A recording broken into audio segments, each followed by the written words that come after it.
Bon, fait que arrêtez de dire des conneries à partir de maintenant. Good.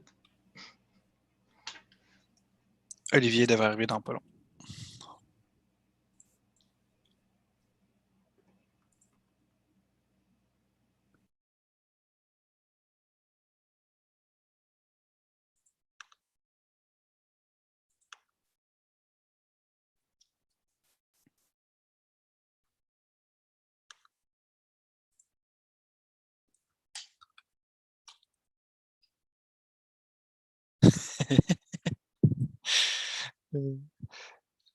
Florencia, je pense qu'elle pensait qu'elle parlait à toi sur Discord, mais c'était pas toi. Oh. Ça doit être bien mélangeant.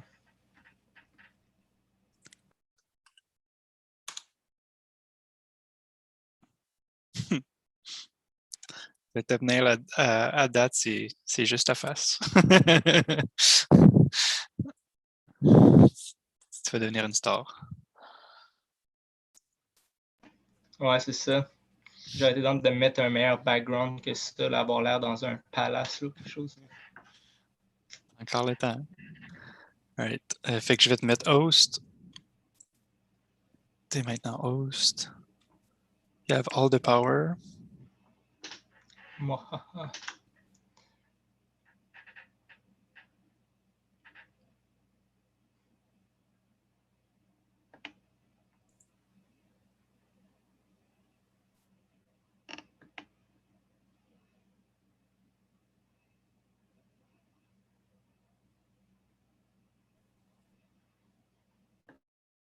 Ça a l'air good. Je vais attendre que Olivier arrive. Ah, ben dans le fond, non, je peux plus rien faire. C'est toi qui as le pouvoir. Tu le mettras co-host, puis Ouais, pas trop.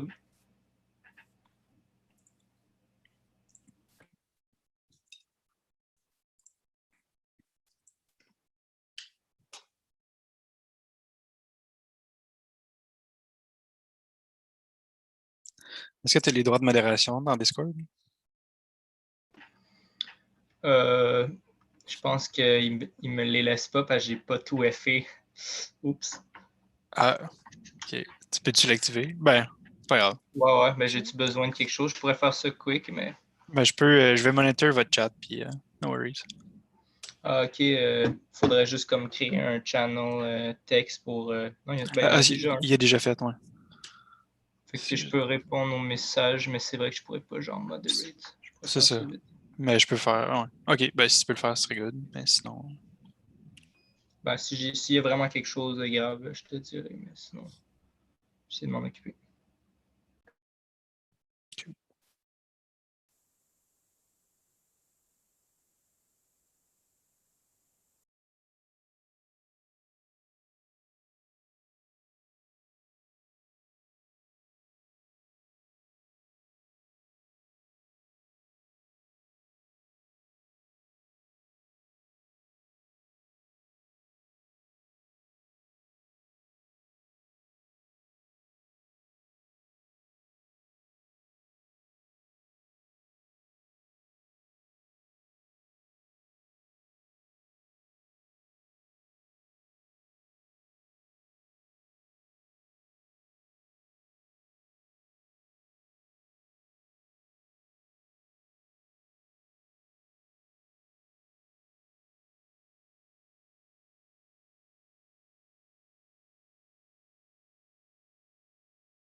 Bilodo, il est dans le waiting room. Tu l'admettes.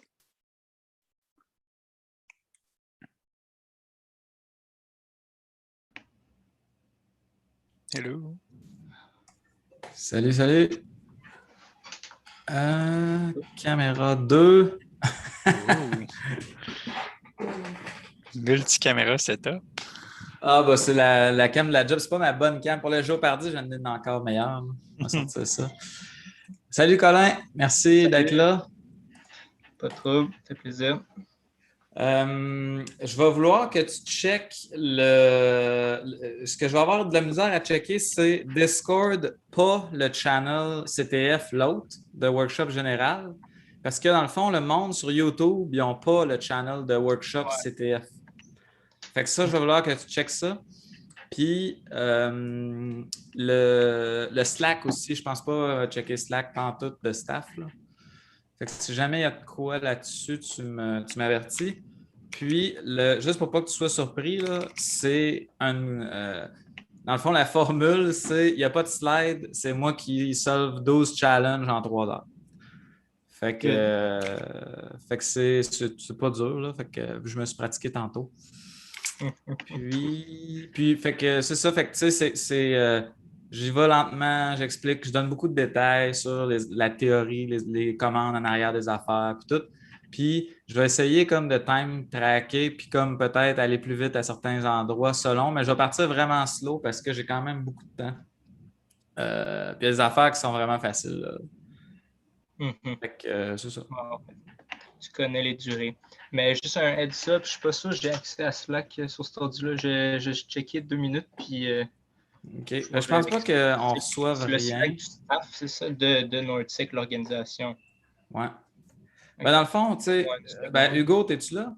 Ouais, Si jamais il y a de quoi, arrangez-vous pour que ça sorte sur Discord, dans le fond, parce que c'est ça, Slack, je ne checkerai pas. ouais. Good. C'est bon. All right.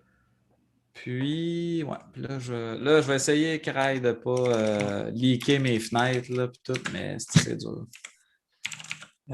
Puis ouais, ça, puis là, tu pourrais-tu, Colin, mettre Olivier comme co-host, juste pour être sûr. Ouais.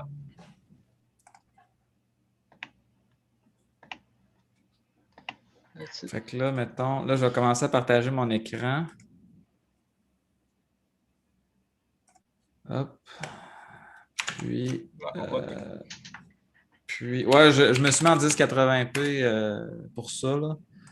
Fait que Wireshark, oups, c'est pas ça que je veux faire. Ça, c'est un peu gossant. Ok, je vais vouloir un Chromium. Ah, pourquoi j'attrape tout le temps cette patente-là? Là? C'est maintenant. J'en ai ça, en tout cas. Ça, ok. C'est pas là. Ou non, je vais mettre full screen. Set.io. Puis, mettons. Non, ça, je peux fermer ça. Puis là, si je fais ça, parfait. Je pense que je suis prêt.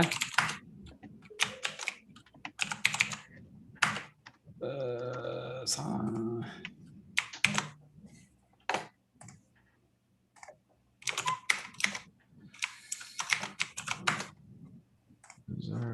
Never. Le stream est starté. Il est unlisted, mais vous allez commencer à avoir des gens sur le stream. Là. Cool. Fantastique. Là, tu fais rentrer le monde aussi. Je vois les participants monter. Là. Ah non, OK. On peut faire admit all dans le fond. Ouais, je ne l'ai pas mis tout de suite. Au pire, je fais ça à 6 heures pile si t'es prêt. Là. Yes. Ben ouais, j'ai l'air bien parti. Là. Il y a le bonus que je suis pas fier de mon explication, mais tu sais, peut-être que je me rendrai pas. Là. Ça va dépendre du temps. Là. Mais C'est le le reste, set pound, c'est ça. c'est exploit, ouais. Donc là, il y a du bruit. Si je tombe sur poche. Il fait vraiment beau, là. Si c'était Nordsec en personne, on capoterait bien raide, là. Ah ouais. Maudite belle journée. I wish. Peut-être l'année prochaine. Ah merde, ils sont comme dans l'ordre inverse. Ah wesh. J'avais pas vu. Bon, pas grave. Wow! Motherfucking Julien.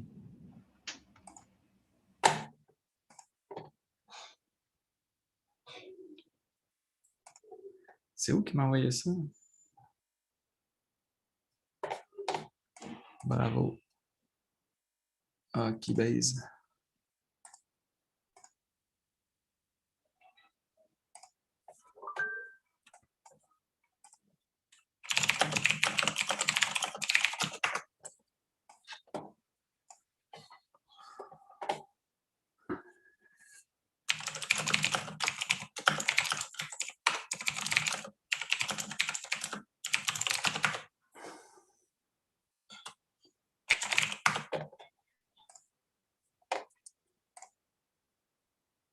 Ça, c'est bon.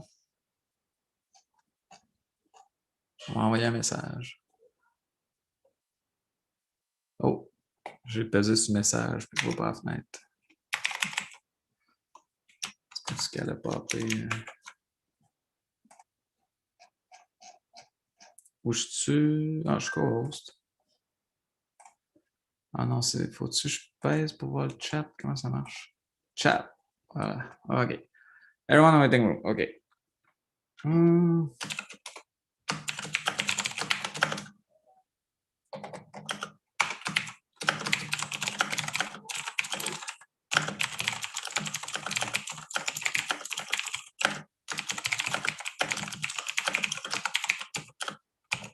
Hey, à chaque fois que ça pop, ça interrompt.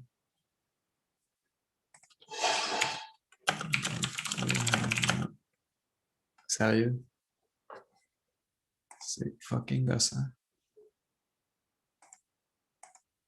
Ok, c'est ça. Je pense que quand on va avoir commencé, peut-être ça va être moins pire. En tout cas. If you have not already. Hey! On va fermer ça, voir.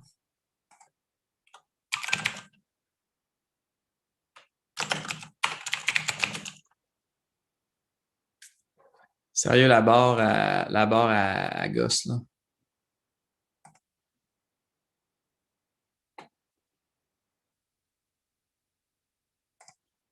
Oups. Non.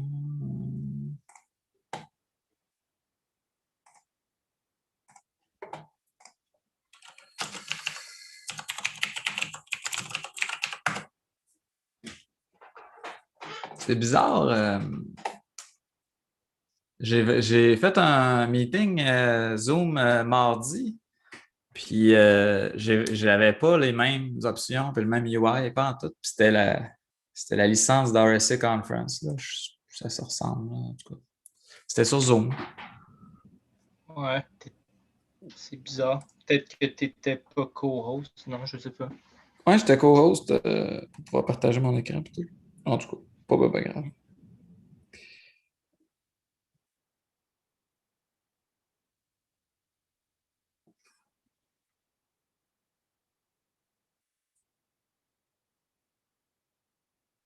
Ah, j'ai oublié de mettre le hashtag. OK, on va mettre DND.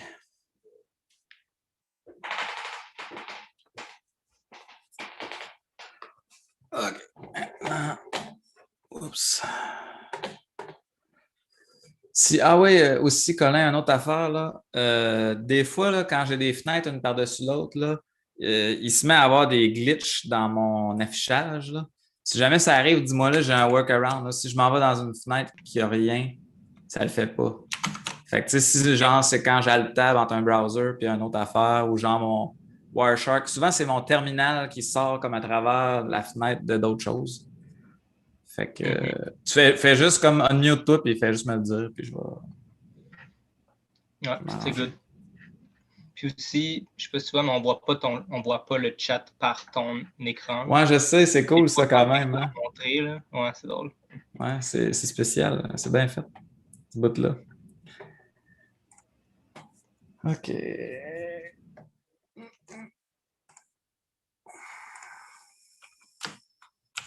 Ah, elle l'a mis dans le workshop, ma soeur. Le stream est déjà. On est déjà live, ça veut dire. I should speak in English. Oh my God. C'est stressant. All the viewers. Sorry. It's gonna be in English.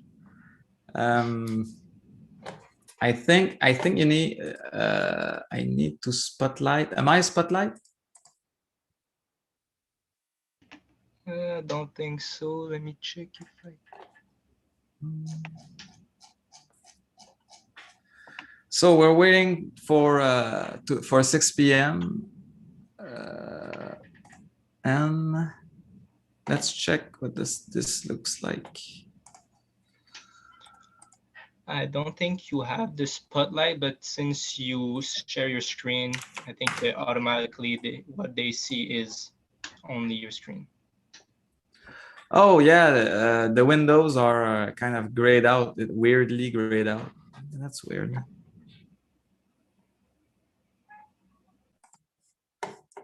It's not what I expected at all, actually. Okay, everyone. Well, if you want, I can let everyone in.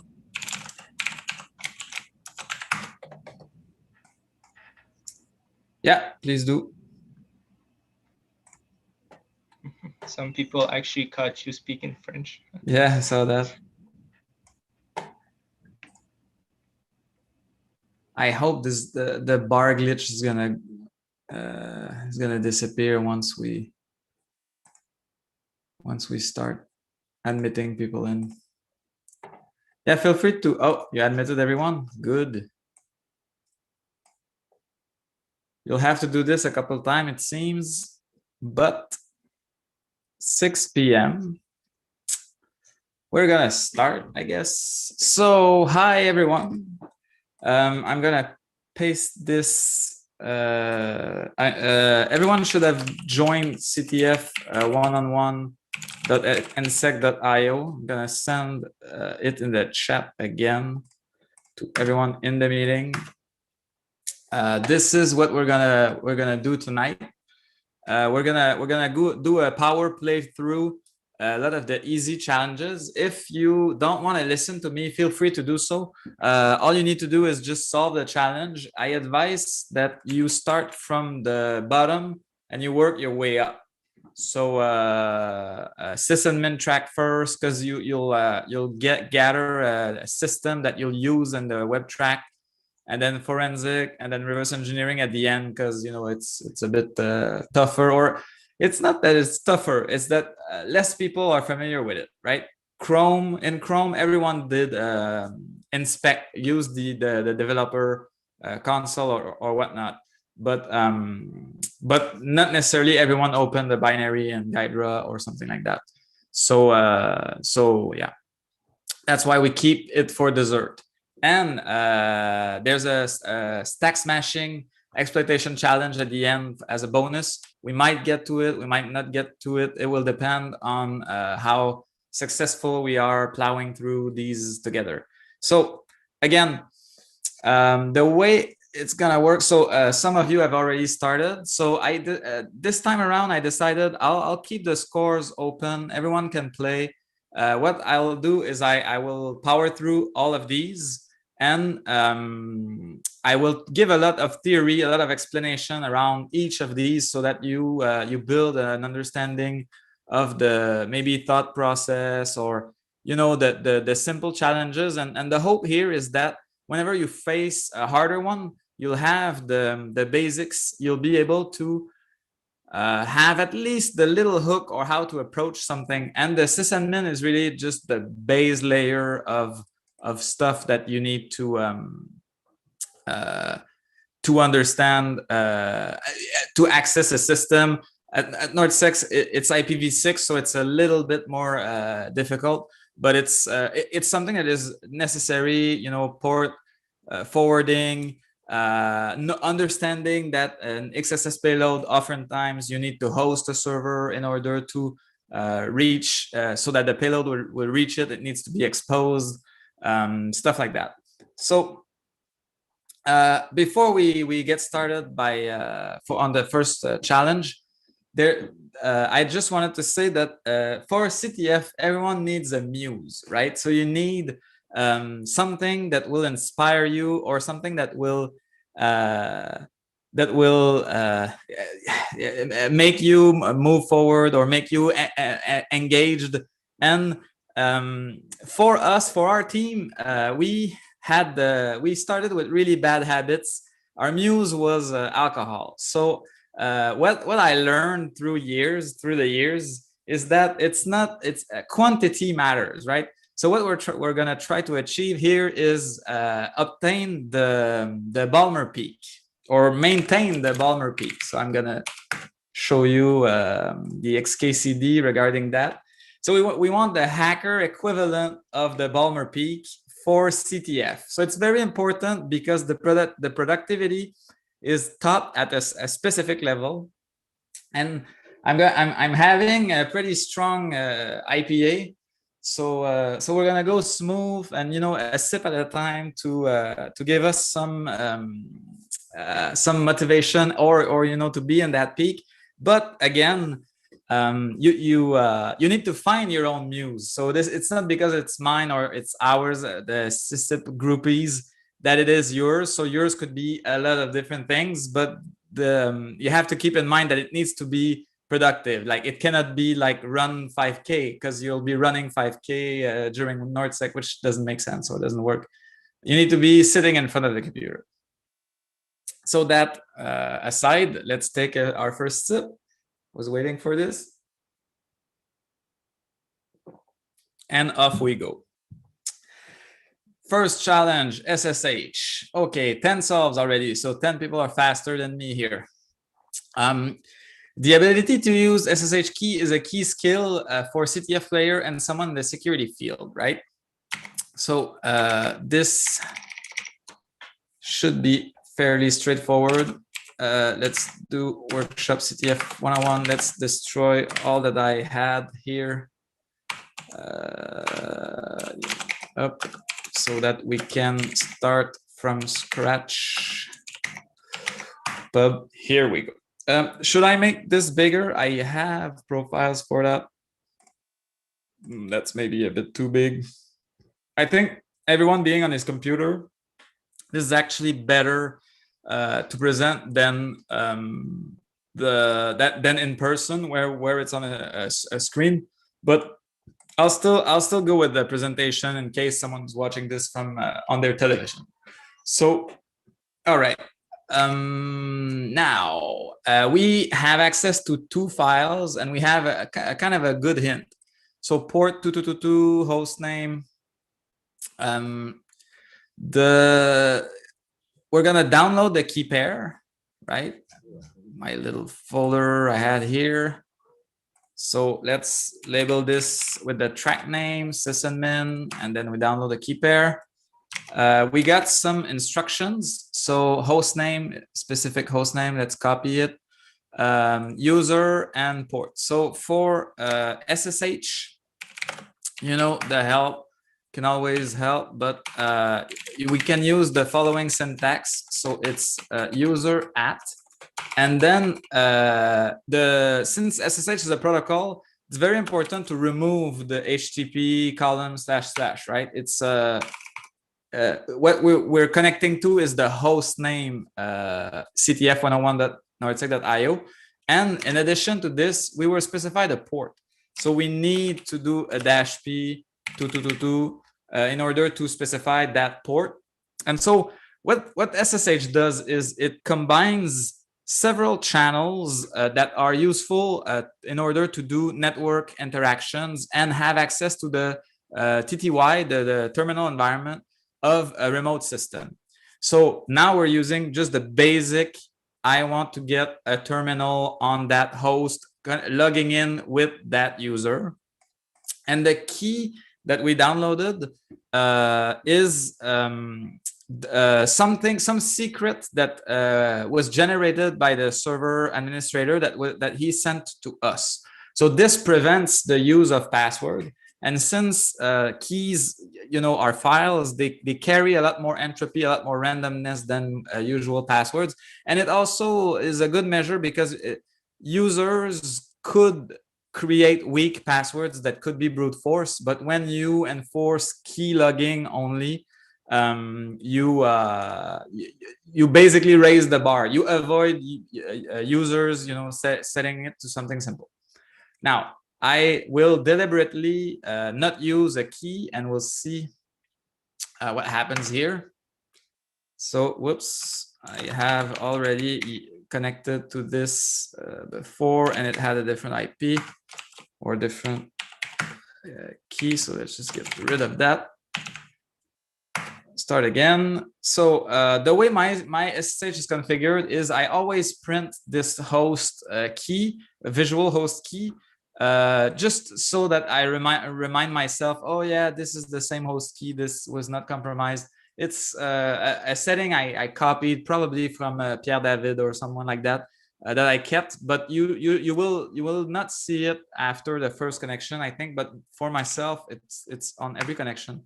To be honest, it's not that useful. So since I didn't specify the key, it's asking for a password, which I don't have, so I can't connect. Now, how do I specify the host key? By using -i, and then I will specify the key pair here. And with this, now we we get another error. How come I didn't get that earlier? All right. So it says your private key is badly protected. So protect it in order to be able to connect, right? And permission 0644 are too open. So we need to apply different permissions. So let's see the permission of the file I just downloaded with ls-l. So, okay, of course, the file is world readable, right? The R here means everyone can read that file on my system, which SSH doesn't like or doesn't want you to behave like that. So I'm gonna show you the use of symbolic permission changes. I know a lot of geeks out there are proud of the fact that they know by heart these octal permission bits. But I don't, and I think the world would be better if you don't have to remind yourself of stuff like that. So we'll do it symbolically, and it's kind of neat, the syntax. So what we're gonna do is we want to say the user will have read and write access. The group and other will have no access. So we put u-rw and go, so group and others, with no access at all. And we apply that to the SSH key pair file. And with this,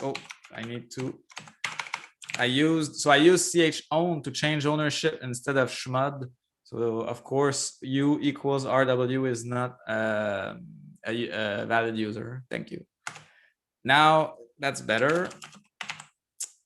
If we look at the file, now the permissions are something that only my user has access to. And group permission could have arguably been broader, since I am the group. The group is the second name that you see here. But I don't think SSH enforces or checks for that. So just use the trick here and you'll be fine.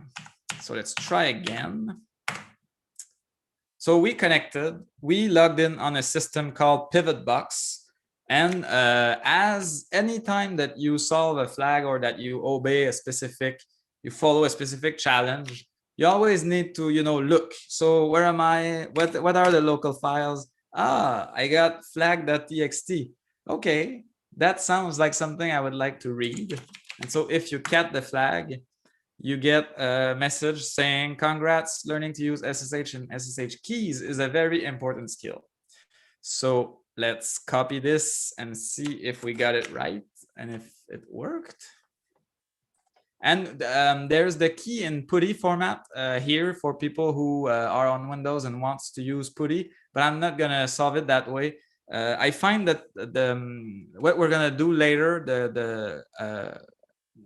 the forwarding is more complicated with PuTTY, and also the file transfers are harder to do. They're not as straightforward as SCP. We're not going to do file transfers today, but you can keep in mind that SSH also supports file transfer channels, which are very useful. So we are correct. We did our first solve. All right, moving along to, we can reward the SIP. Moving along to SSH tunnels. So from the PivotBot machine, you can reach a service that spits out a secret. However, PivotBox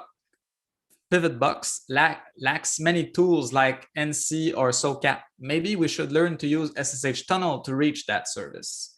So here I want to draw a little something because I'm a teacher at heart. So this is us. This is Pivotbox, and this is the sysadmin service. Zoom a little bit. Yeah, okay, yeah. So Pivotbox service. Can I, whoops, I'm not using a diagram program, so it's gonna suck like that a little bit. Up. The first time I activate that tool, it's slow. I have too many fonts. Or do I? Oh no, it's my selection. I need to select all the things. And then, yeah, sysadmin service. Okay, so what is said in that challenge description is that we will not be able to connect to that service directly. This is not possible. It's not exposed on the internet. So what we need to do is we need to find a way. And by the way, there are many ways to solve that challenge, but the learning that I want you to get is SSH tunnels. So what we are going to do is create that tunnel, and it's very important to understand what's going on when you create an SSH tunnel. Basically, it's a virtual tunnel that goes. I should probably draw that through the box, and then reaches a specific port over there. And you can do forward tunnel and reverse tunnel. It's different, and it's important to understand the difference. You can escape so many different network configuration with SSH. It's amazing. But so at the base layer, at the physical layer, you still do have a TCP connection here, and then one here that is gonna happen right to the real system. And this one is created on the fly. It's not done always on, but so let's say TCP up.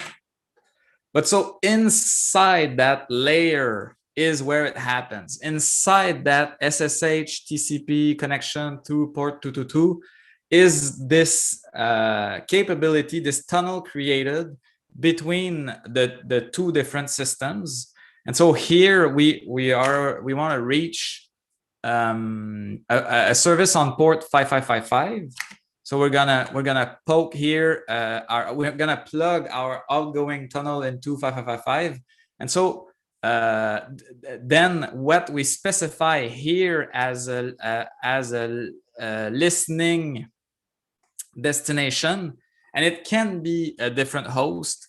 So it's important again to understand, the full possibilities of an SSH tunnel.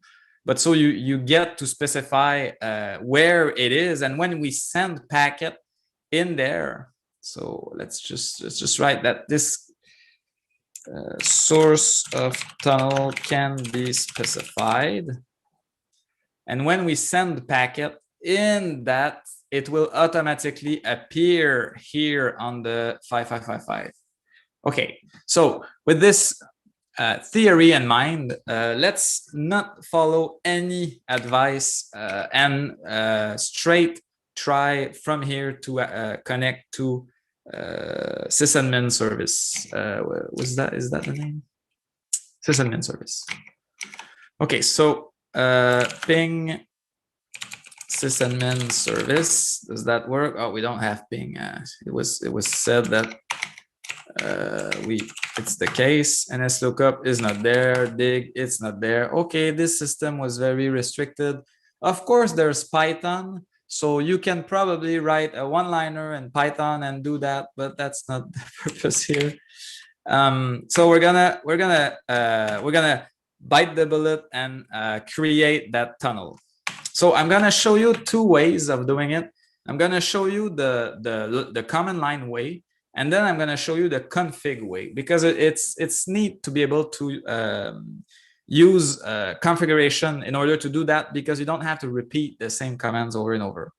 So, okay, knowing what we just saw, we should be able to mentally remember this command forever. So forward tunnel is -L, okay? And we specify what host we want to reach on the other end and the port, okay? What is implicit in here? Okay, let's just take a look at the SSH output. So it's -L address. So let's then look at the man page with -L. And okay, so we have here port, host, and host port. And we can specify a bind address, okay? Or we have port and remote socket and local sockets as well. So local socket, I'm assuming that this is file sockets, but I'm not sure. Maybe it's existing numbered sockets. But what we're going to focus on is this guy here. So host port, host meaning the other way. And what's important to remember when you do this -L command is that your SSH, you are still, let's use red for this, you are still doing this SSH to that system. This system enables you to do the tunnel. So you don't change your regular SSH argument. This is a trap that many new port forwarders fell into. But so host port is in the -L command, and then local port or port. And what's where another thing we won't use, but that exists and that can be fun, is bind address. So you could, if you have several IPs on your machine, bind to a different address, and you could bind to 000, which means that it would expose the tunnel to other systems. By default, it will bind to localhost. So if you're working in a team and you're doing the tunneling and you want others to connect, you could always use a strategy like that. But so now with this in mind, we're gonna do sysadmin.service, and on our system, we're gonna use the same port, just mentally easier, and then connect to sysadmin service, and let's see what this does. So another counterintuitive fact of creating SSH tunnels is that by default, it's an SSH connection, regular SSH connection, but behind the scenes, the tunneling exists. So we could think that it failed or something didn't work out, but it's false. If we get a different shell and we poke with netcat localhost, I guess I could use names, and then 5555, we got the tunnel working, right?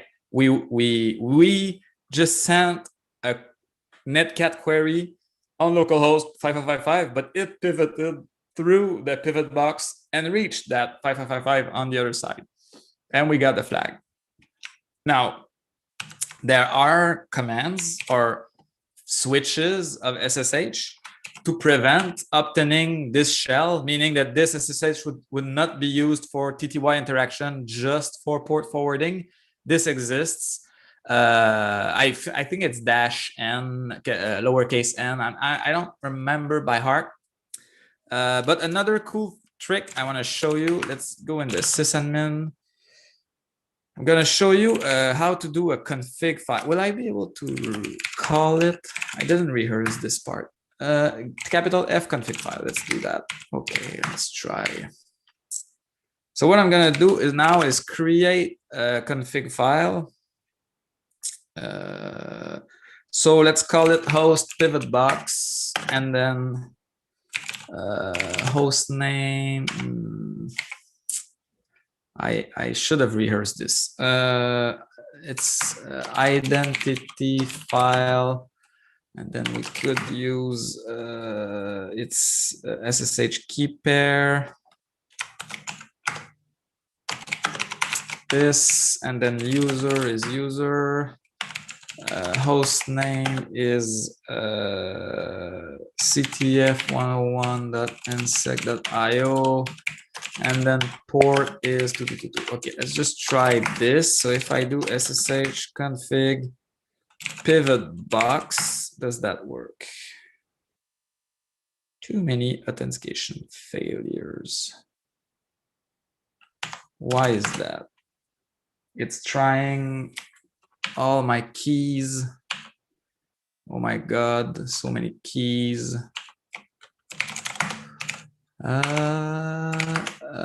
Why didn't that work? Is it maybe because the file name is not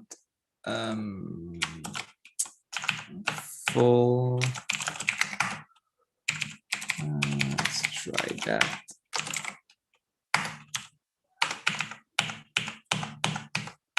I'm not gonna spend too much time on this, or is it? I'm close, however.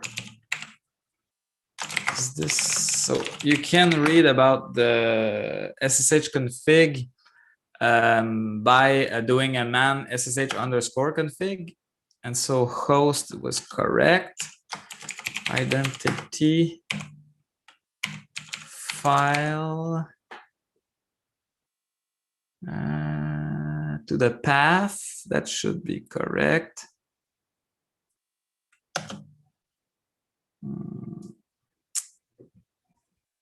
Okay.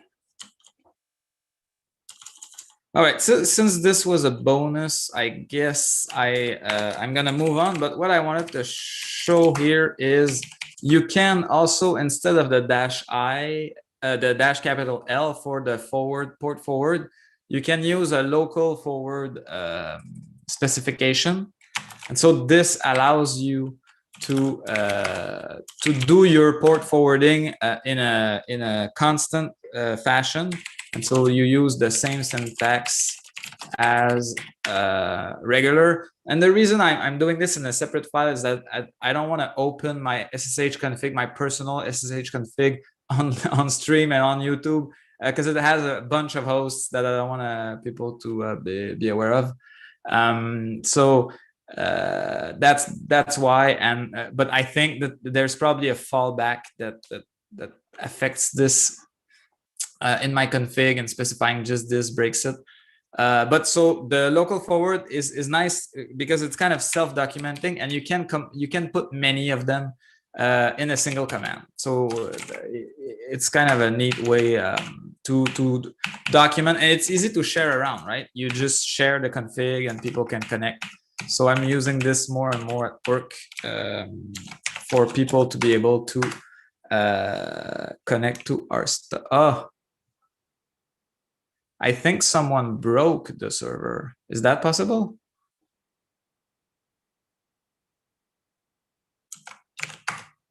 No. Oh, no. That's because I used the wrong key. Okay. Sorry about that. The wrong key location. I switched folder and I used the previous folder. Okay, so I'm gonna grab that flag the same way I did before because I want the points.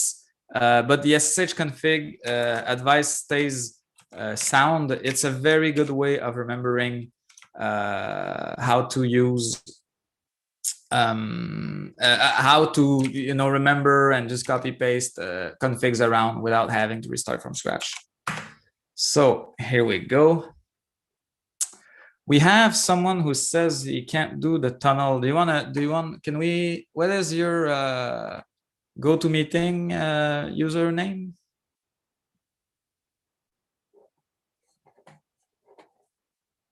We can maybe unmute you. Well, I can unmute myself. Oh, even better. Yeah, so setup is Windows with a Ubuntu WSL. I can SSH using Windows, but not tunnel. And on Ubuntu, it's still complaining about permissions. Did you, okay, so the permissions, I'm not sure how to fix them with the WSL. I never used WSL, but it should, the Schmod trick that I talked about should work. No, Schmod, even with sudo, it tells me I don't have permission. You don't have permission to modify the file? Yep. No idea. So I did it in Windows. The file has to be in the file system of Windows of WSL. Otherwise, if it's on like the Windows file system, the permissions don't work the same way.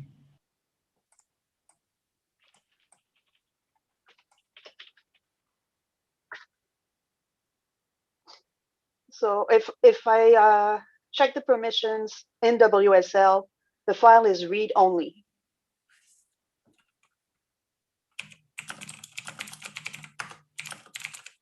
So we have other questions around. So the file should not be read-only, and it should. I unfortunately I can't help with WSL. I have no idea how that stuff works. But SSH will complain if the file is broadly available. And do you need to fix that from WSL or from Linux inside WSL? Unfortunately, I don't know. What we'll do here is we'll have people who did get it to work in WSL mention it in the chat, either in the Discord, the main workshop channel, or in the CTF one-on-one channel. If someone could do that, please, that would be kind. Otherwise, we can look at it later after we're done with the other challenges. Sorry about that. Okay, so moving on with the web challenge. So this one is use the source, Luke, right? It's a pun that has been made in countless capture the flags before. And the idea here is you need to know how to poke behind a web page and see the source. And it's going to be very straightforward. But first, the reward tip. There's one important thing about the SSH. Make sure that you can see it. So for example, notice how I moved around in the file system to make sure that the file was local, right? Was near where I run the command. So for example, if I do this here, the file is local in my current directory. That's good. If I run SSH from here, the file is not here, is not in my local directory. It's in the sysadmin folder. So what I need to do then is to put the full path to the sysadmin folder. And this might be one of the issues with WSL. Not sure. All right. So to the source on the web challenge, you can see that you can log. It's a login page, but and this is a good reason why you need to pay attention to challenge description. And every year we catch people with stuff like that. The description of the challenge gave a very strong hint, because otherwise you could try to do SQL injection right here, right? And get a login fail and then say, oh, it's probably blind SQL injection, and then just go crazy trying to solve this with SQL injection, whereas the description said use the source. So you oftentimes, if you've been hurting yourself on a challenge for an hour or something like that, take a step back, breathe, talk about the challenge to someone, but make sure to get perspective on it and reread the description. Maybe there's something you didn't quite get, and oftentimes when you explain it to someone, then you might not find the solution, but at least you'll have ideas like, oh, I didn't try that, and this happened countless times, right? So but now, having reread that description, use the source. We could use the view source button or the inspect view. Both actually work. This one actually leads quite straight to, okay, to do disable the support account, and then after all the form, you get if needed support account is support welcome to. So we're gonna try that. And many of the harder challenge have elements like that. So even though this is not the super crazy web challenge, a few of them, including past NordSec ones, have these stages, right? Where you would get something out of this, or access to a page you shouldn't have access to, stuff like that. Also, note that one of the CTF I played in, they use this very similar trick, but they put a bunch of new lines, and now Chrome has the line numbers, but there used to be a time where they didn't, or it will open in Notepad, and you would basically have 5,000 empty lines, and then at the end you would have a comment like that. You know, this is CTF, this is not the reality. They can do stuff like that to mess with your head, and this doesn't necessarily makes it a bad challenge. It's just, you know, you use your brain. And one of the way of picking it up was that there was a scroll bar. You would see a scroll bar on the right. Okay, up. Hidden account activated. Here's your flag. Woohoo! We're doing good. Okay, SQL. Now, we're gradually approaching harder and harder challenges. So SQL, what is this page? What does it do? Let's just run a test. Oh, nice. They do output the SQL that was executed. How kind of them. But keep in mind that even if it's not the case, when you approach an SQL injection challenge, you need to think like that. And you even should, in the harder cases, deploy a MySQL, or as soon as you know what they are using, deploy one locally and play with it. Try like the commas and stuff like that. The reason is you'll get the error message. You'll be able to go quicker, iterate quicker on different inputs and see what does an error, what is. You'll see also if there is something in between at the application level that filters character, or if it's the database layer that does that. So it's very important to be very methodic about SQL injections. Also, you know, solving them with a tool is kind of rare in CTFs. It can be done, and it happens still, but most of the time, you know, they will make sure that the tools don't work. So going by hand and methodically is often better. So let's assume we're you know, not too sure. So we'll do like the okay, Bobby tables, or 1 equals 1. Oh, we get something. Someone put in or 1 equals 1 in the database to just troll us. That's not kind. Okay, now let's look at the query. Like percent or 1 equals 1%, we probably, okay, so percent clearly does something special here. So let's say we put 1 equal. Aha, we get 2 results. So this clearly acts as a wildcard, and many programmers already knew this. But so you have a wildcard, but it was started with a double quote. So can we do another double quote? Let's see. We're crashing the PHP application. So that's not good. So we need to find a way that the query will still be valid SQL. One of the common tricks is, let's do. Oh, we could search for flag as well. I forgot. We should have done that. Flag, nice try.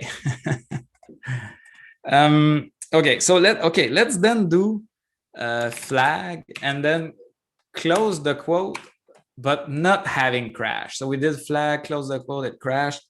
What could we do? We could continue the SQL query, and this is where you get these R1 equal 1 type deal, and the goal being to short circuit the Boolean logic that a false will be ORed will be checked against a true. And so the true will win and you will get all the results. That's the idea of the OR, one equal one.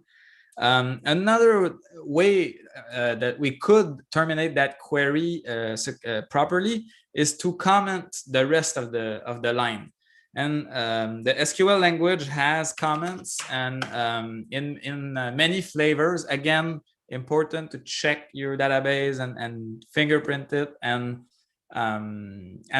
understand what is going on. But doing this space dash dash is one of the common ones. There's also semicolon dash dash or stuff like that, semicolon space. And I know that the spaces are important for some databases. So what we have here is it worked, right? We didn't get the flag, but we had valid SQL. So that's great. And we can see that it appended a percent and a double quote, which should have failed the parser of the query, but it was commented out. So the dash dash did work as a comment out. Now that we've built this, let's apply this Boolean logic. So what we want is we want something false or something true. One is always true. And then do a search.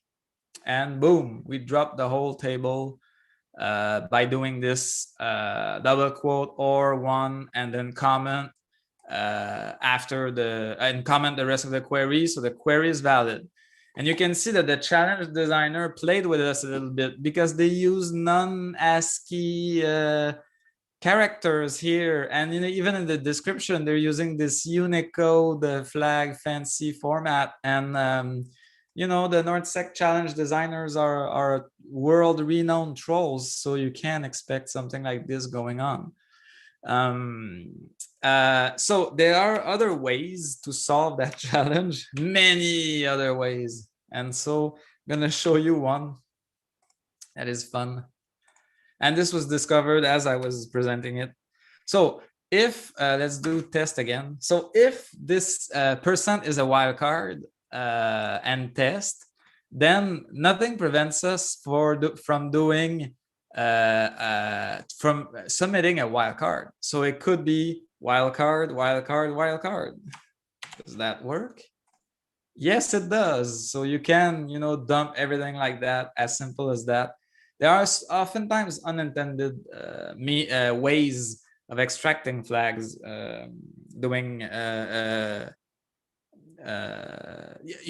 finding ways around like this. Now another, maybe, do we have another one? No, because the items, it's the name column that has a like. So we could have find maybe the J character or something like that. But for our intent purposes, let's move on to the next challenge, which is XSS. So XSS is I think for people younger than me, easy to grasp. But I remember first time I was exposed to XSS, I was really confused. And I was like, they're not attacking my server. They're not executing code in my server context. How is this a problem for me? Well, the thing is, the problem is not necessarily for you, but it's for your users, which are getting their secrets stolen. So, oh my God, can I really get into XSS? Okay, so HTML, whoops, not red, let's be gentle. So an HTML page is a mix of HTML. Yeah, let's write it. So it's a mix of HTML and code with JavaScript. And that code has access to the many of the secrets stored in the browser. So browser secrets. Okay. So that code can access stuff like here, right? And cookies are the top browser secret. And if you can access the cookies of a user, basically you can copy or impersonate that user. So that's pretty bad. And you can also, with JavaScript, generate other requests to other web pages. Here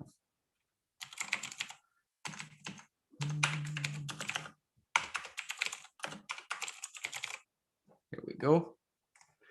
So this is pretty powerful and dangerous. It's probably the web's biggest mistake, but at the same time, how could it have worked any other way? I don't know. It's difficult to talk about the past like that, but we're stuck with that. And what is XSS is basically a way with user input to mix the two together.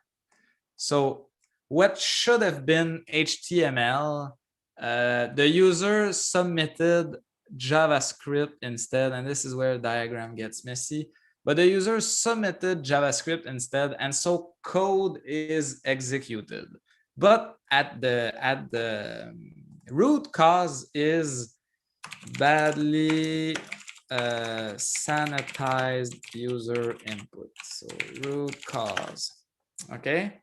So if we take this into our example web app, it's a search box. Okay, so we're gonna search for flag.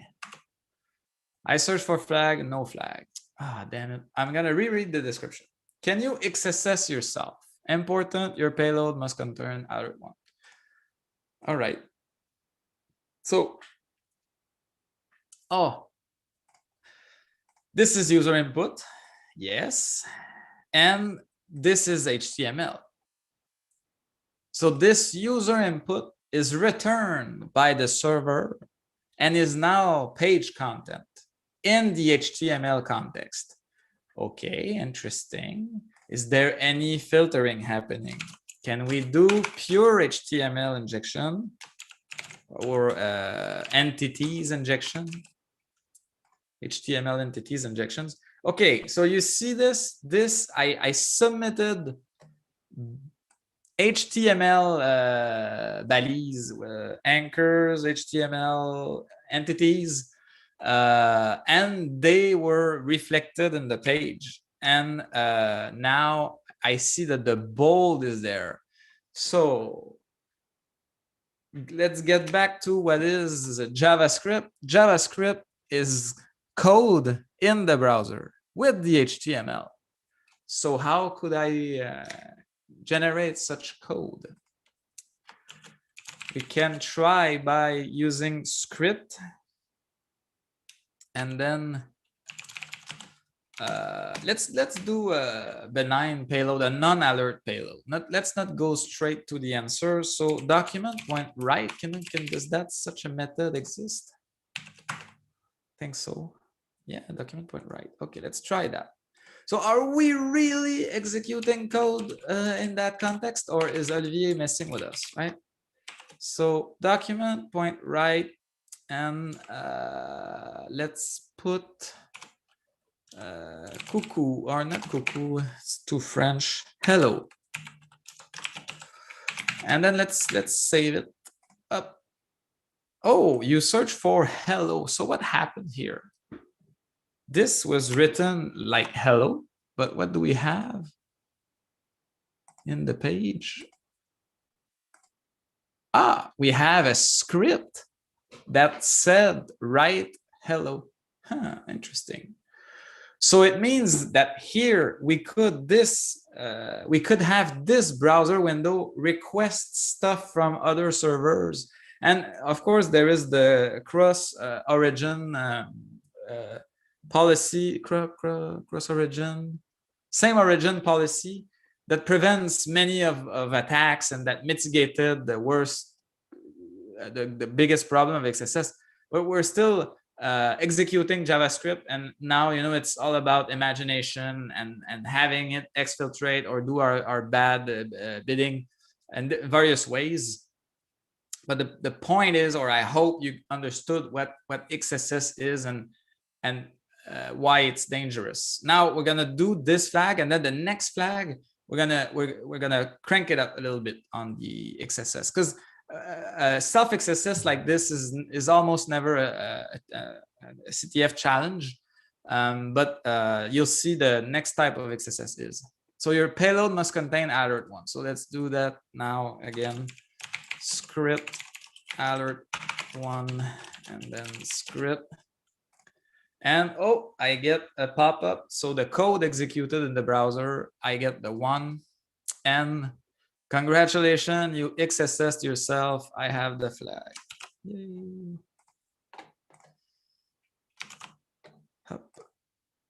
I'm just gonna open the window one sec. Or is it warmer outside? I don't know, to be honest. Maybe I'm making a mistake.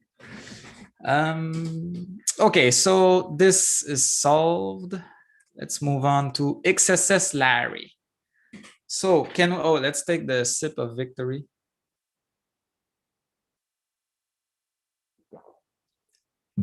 So here we're dealing with a different type of XSS. 6 solves already, that's cool. So Larry the clicker. So we have a URL to look at. Let's close this and this. Okay, same search box, excellent. We can submit URLs for Larry. So basically, who is Larry the clicker? Larry is someone to who you send URLs and he clicks on it. That's cool. So our goal is to try, let's open Larry the clicker.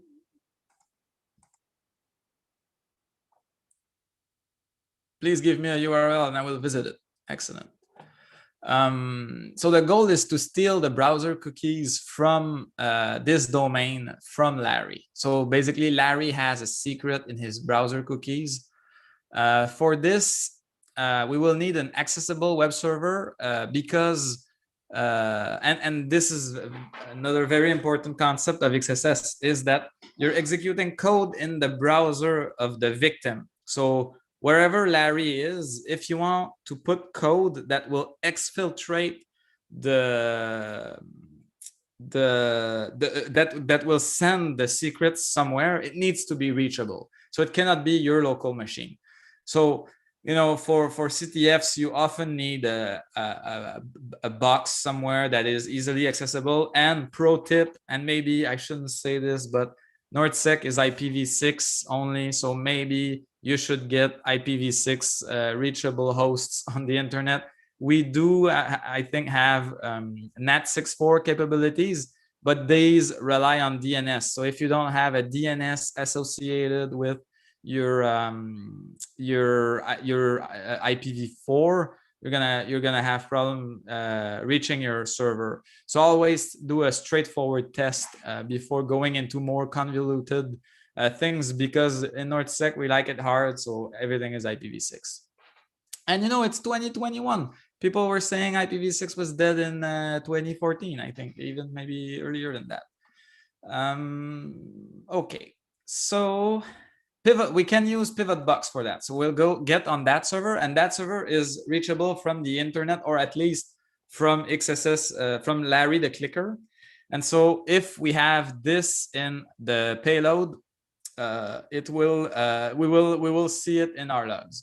But first, okay, the thing is, we are giving a URL to Larry. So the method that we need to use here is, okay, cool, but it means that I should be able to XSS myself, but only using a URL, and send this to a local server. So this should work.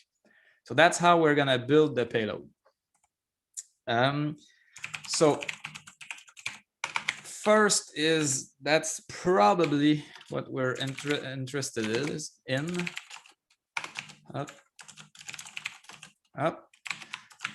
Let's run this, and we don't see anything. Maybe we don't have cookies. Let's try, can we, okay, is there a cookie management here? Cookie. We do have a cookie, session cookie. Maybe not for this. Did this work? Oh, or maybe it's come on. Let's try that maybe.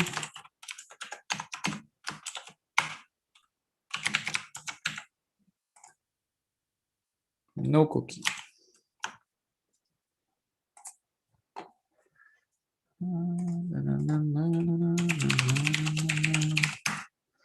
Okay, no cookie. Can we assign it something? Will that survive a refresh? Yes, it did. What? I didn't expect that. Okay, so we have a cookie, a test cookie with no content, and maybe that's not right. We'll troubleshoot it later. What we want is to send that cookie to a third party, to a local web server that we're gonna run. Now, to do that, there are several tricks, but creating an image is one of such trick that works really well, because images they can be hosted on different servers, and you can construct their URL by exfiltrating secrets in them. So this is kind of a legacy of the web. So one way to inject, one way to exfiltrate data is to leverage this image creation pattern. So let's search JavaScript create image. How can we do that? I don't want to use that. Can we?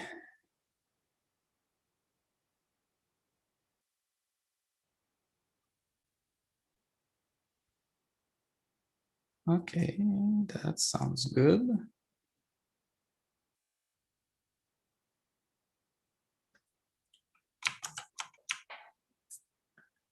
And then it appends it to the body. Okay, up. So I'm creating this, and then image source.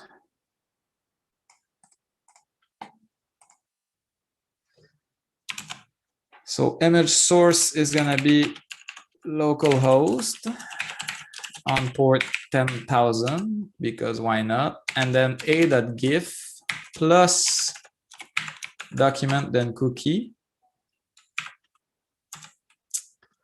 And then we need to inject it in the body so that it will be visible, right? So let's steal this line of thunder. And I could have mixed HTML and JavaScript, and I was doing so before. But the problem is you quickly enter the realm of you need to nest your single quotes and your double quotes, and this gets super hairy, and you have bugs, and you can't figure out why. Actually, this strategy is stolen from François Proux after he saw my first solution to that challenge, which was very convoluted and involved like encoding everything as characters and evaluating them with JavaScript, which was poor taste. Oh, and something you should also always do that I haven't had the discipline to do is take notes all the time. So especially for payloads like this that you could lose with a copy paste or with a submission. So I like the ASCII doc format. But here I'm gonna paste this here, so if I lose it, I can get back to it. So up, nothing happened. What does this look like? Cannot read property append child of null. I do have a body.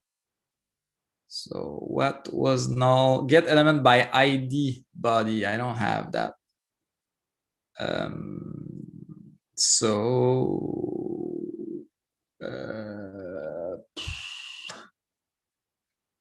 we maybe, you know, by class. Do we have something with an ID? No.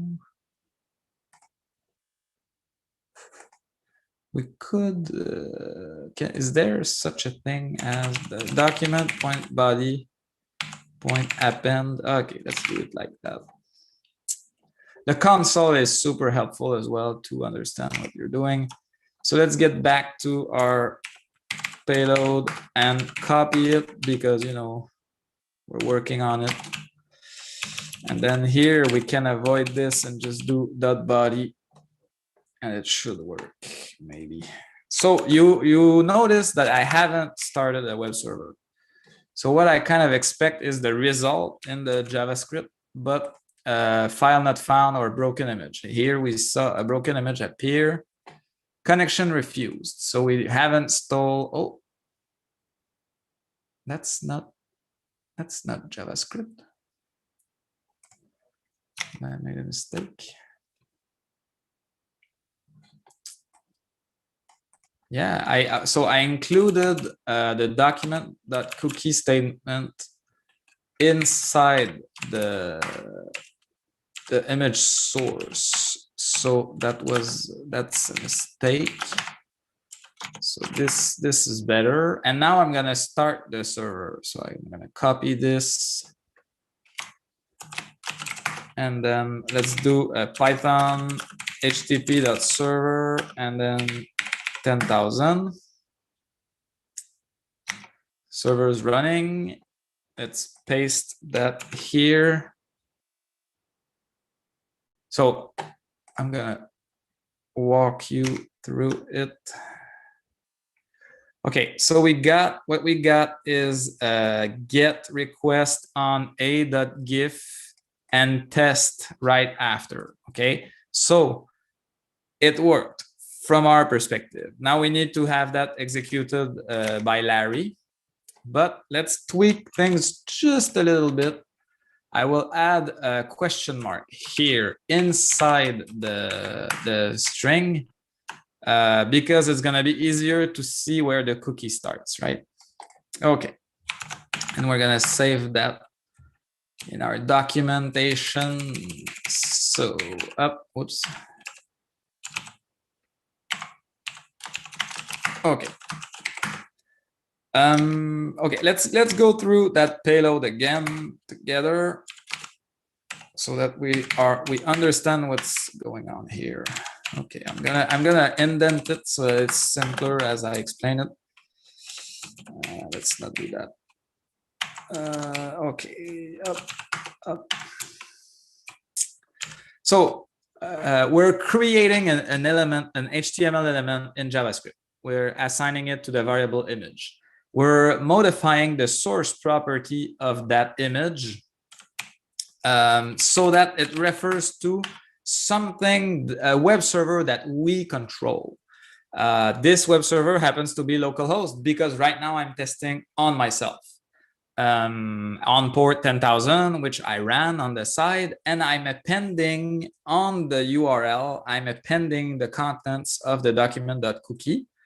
And then this would not be alone enough on its own, because if the image element doesn't exist in the DOM, the browser will not, the DOM is the document object model, and it's basically what you see in Chromium's inspect view. This is a DOM view where all the nodes are kind of nested nicely, and let's say you do something stupid and the browser does something to figure it out, it will be figured out in that view, whereas source is what you got as is, right, with the mistakes and the bad indentation if it's the case. So what this does is inject in the DOM this image variable that we created, and this makes the browser see, oh, I have a new image element, I need to fetch it, and this is the URL, and it doesn't ask any question, it just fetches it. So this is what happened. Now let's take the payload and adapt it to the context of the challenge. So we cannot poke localhost, we need to poke Larry. So what we said here is that we can use pivotbox for this task, and the host name is sysadmin SSH. So I'm gonna use sysadmin SSH, instead of my my local host here, and I'm gonna run it in the port 10,012 in the hope that no one's had assigned itself this port before I do run my payload. And I keep the document.cookie, etc., etc. Okay, so let's try that. Now I need to send a link to Larry. You remember that that's what we saw. Fortunately enough, this page is badly programmed. As you can see, this form is not a post, it's a get, which means that it gets into, that it goes into the top in the URL bar. So the content is there, which means that we can send that link to Larry and it will execute the JavaScript code. This is called a reflected XSS. And it's not all the cases that it is like that. In some other cases, our payload would be even more complicated. For example, if this would require a post payload, you would need to create a completely different page where Larry would click, but then inside that page in JavaScript, you would do an AJAX call with a post to this page. I don't know if you followed, but if you did, you understand XSS very well. If you didn't, just keep in mind that you, if you give a link to someone, it's gonna issue a get. And so if something needs to happen via a post, you will need an intermediary page where you use JavaScript to turn that get into a post. Yeah, so I'm gonna run it here so this is on sysadmin SSH.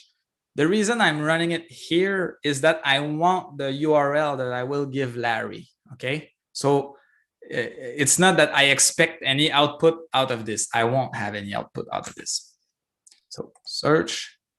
Now we have the good with the sysadmin SSH all properly encoded for us for free. No need to do URL encoding and so on. So I'm going to leave that here. I'm going to go and start the server. That's pivotbox. Okay, let's drop the port forward and let's go and access the key pair. So I'm connecting to the server we connected in the sysadmin track. I'm gonna launch a web server with the same port. No one was there, good. And then I'm gonna copy this and give it to Larry, the link clicker. And now I'm gonna say click, Larry, click.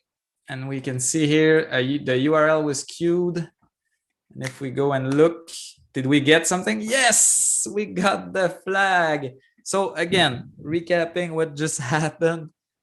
Larry got the URL, he clicked on it, his browser opened, injected. Oh, there's someone not muted that we hear breathing. If you could just check, double check, please. I think I found it. This JavaScript code in the URL was reflected inside the page. It executed the image insertion, appended cookie to the image insertion, and then created an image object with this as a URL. And then I get a get request for an image with the content of the command of the cookies which contain the flag. Whew, that's cool. That's cool. And this is the people who are good at XSS get really good at XSS. So this is a simple one, unfortunately, for you. But I think the theory behind it is really sound, and you should at least know how to approach challenges like that from now on. Up. So we solved it. Okay, encoding. Let's we can take a reward sip.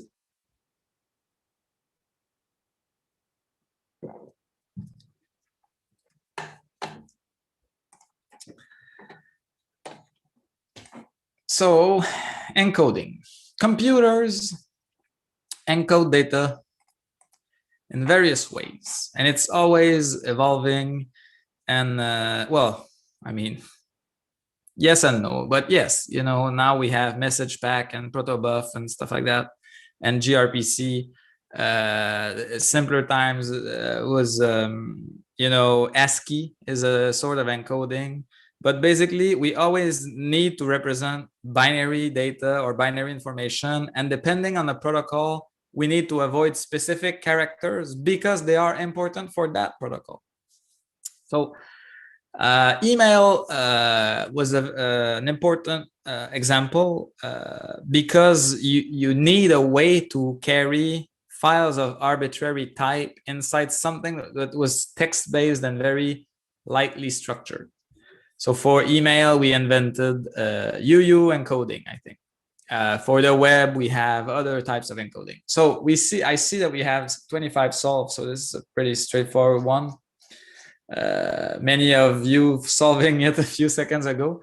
But what I want to know, I guess, is that this you should recognize with your eyes. This is everywhere. If you looked at browser headers, if you looked at many of the easier types of CTFs, one of the things that says what it is the trailing equal sign, and also the character set used. But trailing equal sign is basically padding for base64.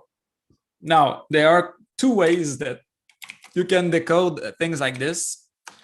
One of them is to simply use echo and base64 on the command line. And then, so basically echo -n, because you want to remove the new line at the end of the echo. And then you pipe this into base64-D for decode, and then you get the content, okay? But this is the old way. This is very entrenched in my muscle memory. This is why I still do it that way. But you know, you have you're in CTF 101. We are in 2021. You guys you should use better tools. And so one such tool is CyberChef, done by the GCHQ, but it's open source and it runs in JavaScript. So it doesn't send all your CTF flag to the GCHQ so that they can win all the CTFs in the world. But maybe it does. I don't know. But I'll take my chances for this time. So basically with CyberChef, you put your input in that box at the top, and then you build a recipe. And then at the bottom, you have the output. So here we could, I think there's a magic. Yeah, magic. That's funny. So magic looks at different stuff and tries different things, and it failed, or it says the entropy and it didn't do good. So boo, the magic didn't work. But so as I told you, we know that this is base64, but this is gonna be really easy and straightforward, just as the command line was. Decoded from base64, you have an option for an alphabet because you can have a custom alphabet.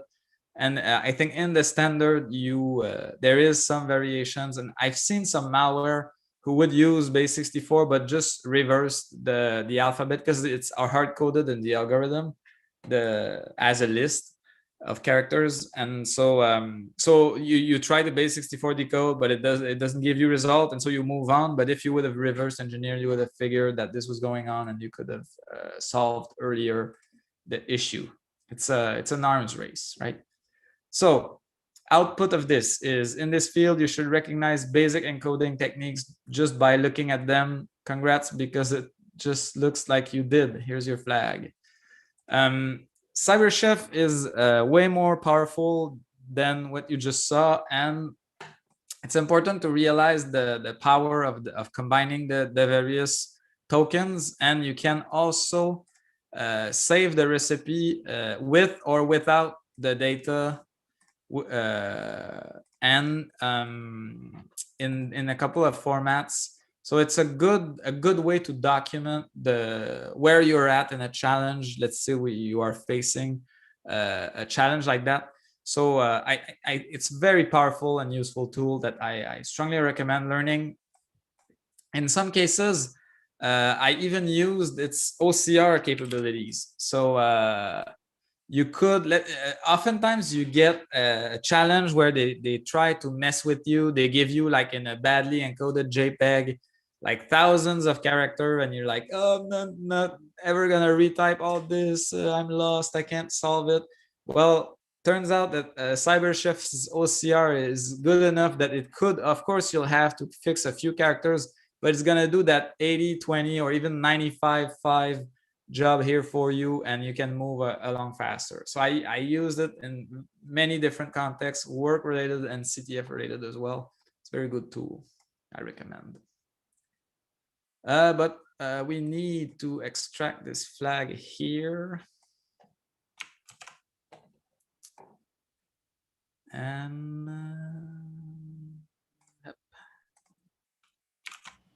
Sorry to interrupt, but I think we have a question about the XSS challenge in the chat. Okay, yeah, sure. I think we have time. Which chat? The Zoom one? The Zoom one, yeah. Where is it? Okay, here.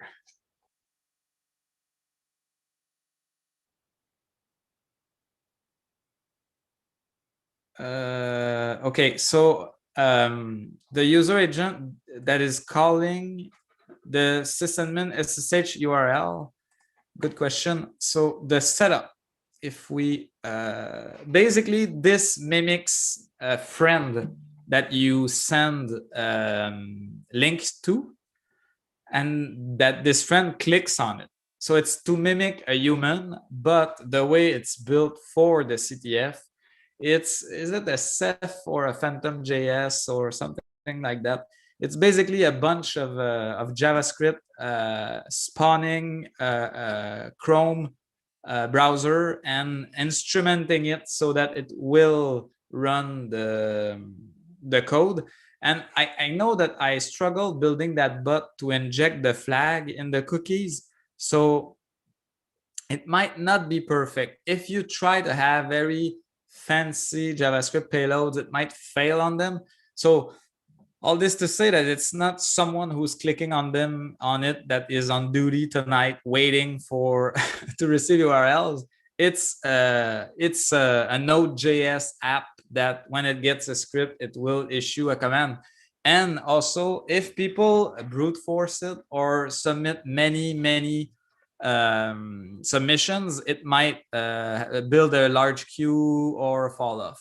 So if you think your payload should work and it's not working, you can share it in the Discord on the CTF one-on-one challenge. Don't share it on the Zoom because the chat is just gonna destroy.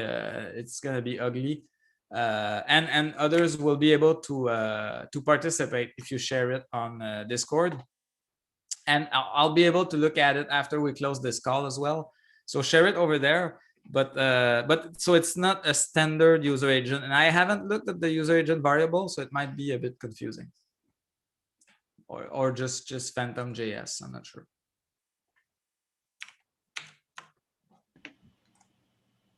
Okay, so I think he posted an answer. Well, Patrick, I hope it answered your question. yes, yes, Patrick. So Patrick said it's running server on the server side where sysadmin SSH can be reached. Correct. It's so if you have your own server online, it will be able to reach it. But yes, I deployed this container, so the application is containerized. I deployed this container in the same network as sysadmin SSH with the magic variables of Docker for resolving hosts. So this is why we can use an unqualified domain like sysadmin SSH. A real payload, of course, would need either an IP or a fully qualified domain. But in this context, you are correct. It's because it's sitting right beside the sysadmin SSH system. You're following well. That's good. Okay, let's move on to the. Oh, did I take the sip? I forgot. Let's have one just in case. Victory sip for encoding. All right. So 14 solves already. Eric is at the top, but I think Eric it's his third year participating in the CTF 101, so don't feel bad because he's on top. So this document contains two flags. This is the easiest of the two. So these forensic, let's put in quote, challenges are, you know, it's a weird territory, because for if you're not a programmer and you never did the XSS and you never did binary, it's where you will probably end up and lose a bunch of time. But the problem is that they I don't want to be rude, but I'll be blunt. They fuck you up. It's that it's oftentimes not realistic, and it doesn't connect to reality necessarily. Sometimes it does. Sometimes forensic tracks are like real, like someone got owned, and then you arrive and you have a disk image and you need to figure out what happened. But these are rare because they are hard to recreate. Challenges like this is hard to do. Most of the time it's just like, I've hidden away binary inside a soundtrack, and I used something super custom, and you'll need to write fast Fourier transform by hand to extract the bits, and good luck. And I mean, they are cool to do, they are time consuming.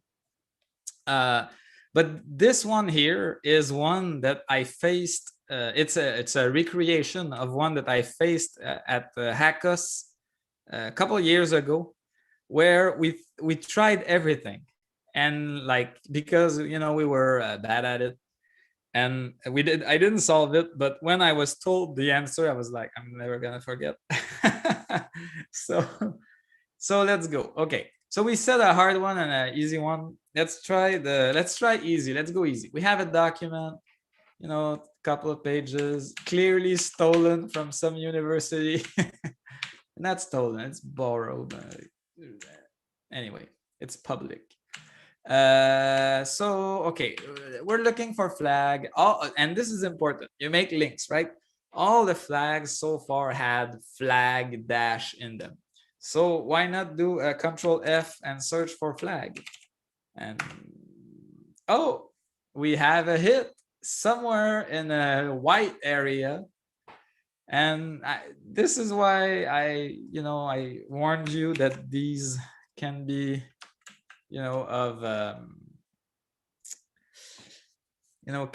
can be called, as someone said on the Zoom chat, can be called a free-for-all category, right? Someone is pasting, yeah, the document is in French, but it doesn't matter. The flags are flags. It's a course plan for a cybersecurity program that is from 2009, but this here is clearly just the good old white on white technique, and if you change the color of the text, it's gonna reveal itself, right? So this is one way to solve it. Another one that is, I guess, better, and that might be the reflex that other had, because opening a Word document in a computer, it should be a VM, right? You don't know what's gonna have it in it. So you should do this from a VM, and so you need to copy it in your VM. It's just more work, right? So you could just basically strings the thing, and it turns out that it doesn't reveal much. So, and this is an old-fashioned doc. It's not a docx, which is getting rarer and rarer. But something that is important, a learning opportunity here: strings by default looks for ASCII strings. It doesn't look for Microsoft's by default wide strings. So let's add the wide string search. I think this is -EL. Not quite sure. Oh yeah, I got it. So we see a lot more text now that we added wide strings. And why is strings doesn't not doing it by default? I don't know, to be honest, but I always run both now. But so running it that way, you basically get 300 lines of strings instead of 9. So it's worth doing, right? And now that we did that, the flag was at the end of the document, and so here it is, right? Another strategy, and this even works for some binary challenges, is that you list all of the strings and then you grep without capitalization for flag, and boom, you got it. A one-liner shell, and you solve everything. Okay. So yeah, both techniques work. One of the other approaches that I've seen or I've heard is you basically you do a select all. You take all of the bits from the information and you paste it in another document. And so anything that would be the fonts would be reduced or changes to the document would reveal itself, especially in some plain text application, for example. So let's submit that flag.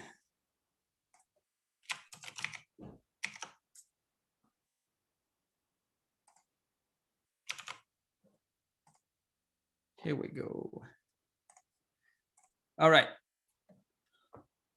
Another flag in the same document. It's a little harder to find.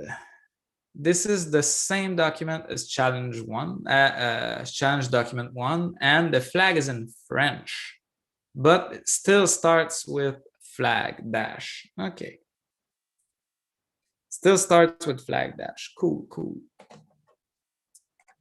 We're gonna okay, so now you're just gonna hate me because the way I'm gonna solve this is by clearly showing that I know what's going on, right?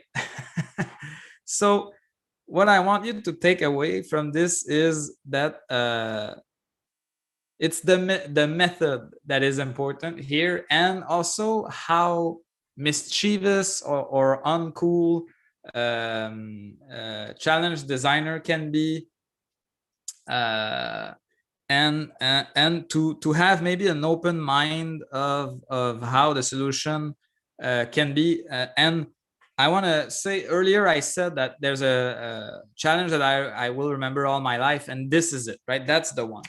So let's use that approach that I mentioned earlier of pasting paragraphs in a text editor, a standard text editor, and looking at it, right? I'm gonna use Vim.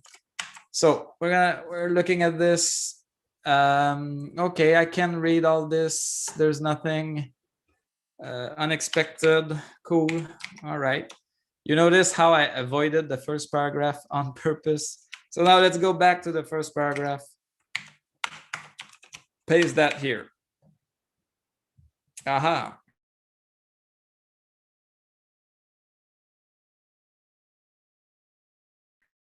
Capital F here. There's a capital L here. There's a capital A here. There's a capital J here. What's going on? Am I chopping off? I got a message from Zoom saying it's unstable. No, it's all right. It's all right? Okay, because I think someone started Netflix, but I should be fine. I have enough bandwidth. Let me know if something's going wrong. Okay, so another hint that we have here is that this is the only paragraph where we have mistakes, right? So it doesn't look like it looks like something's not right. There is a problem. And so what we could do is just like explode everything, and maybe with this, no, okay, let's put everything in black. Oh, here we go. We see characters appearing.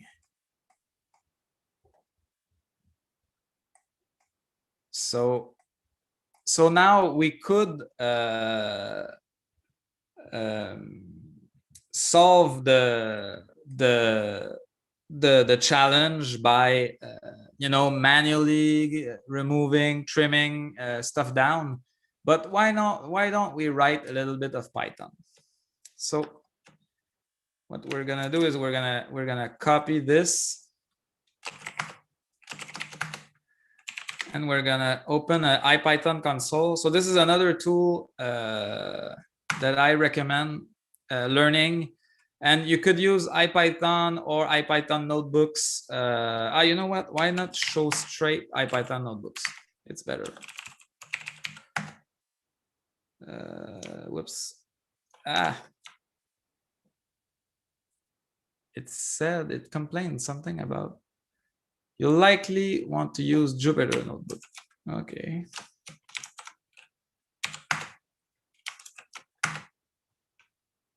It's gonna bring me there, and I'm gonna go and come back here. This copy. So I have a full workshop about Jupyter Notebook that I do with Masara. That I recommend. I recommend learning about Jupyter Notebooks. This is a very great tool, self-documenting to write code.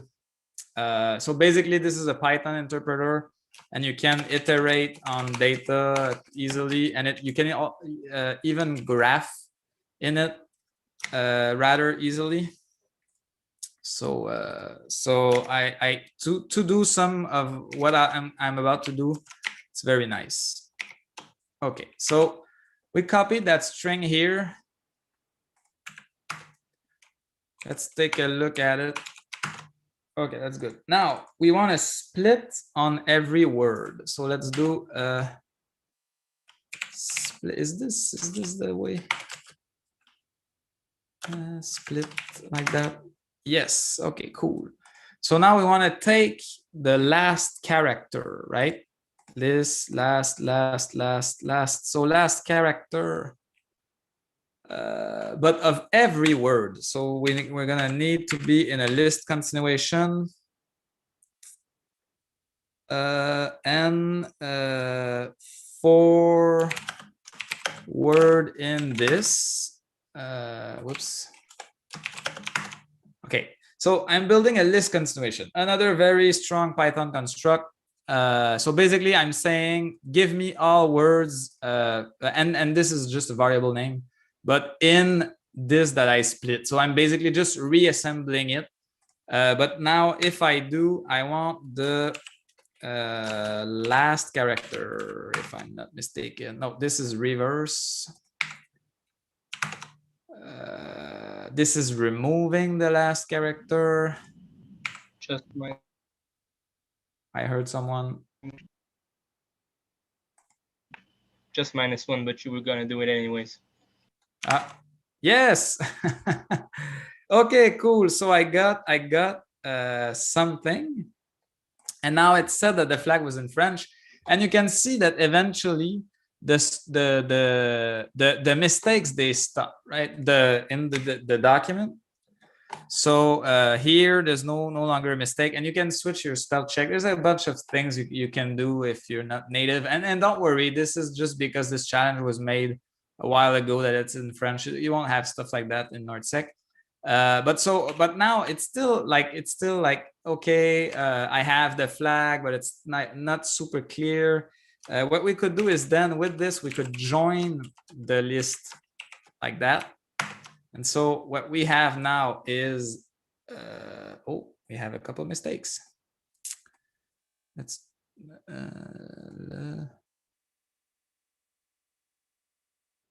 it stops working. Oh, this is probably bad.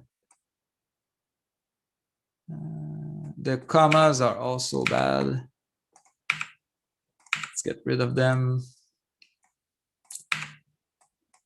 And the dot. All right. And the dot here as well. Okay, so we got the T here is another mistake. Et is a valid French word. So it's flag, le flag du fin observa comma, so there's still another comma to fix. Here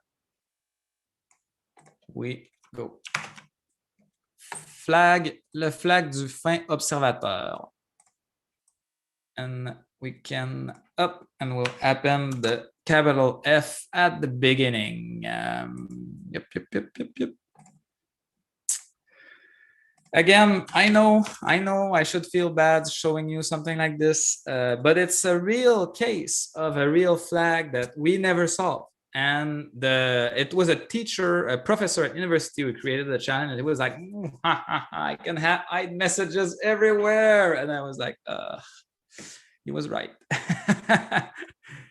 All right, so let's move on network. So PCAPs, I love PCAPs because, and also every CTF has PCAPs challenges, but I'm a former network person, so I forgot the sip of victory.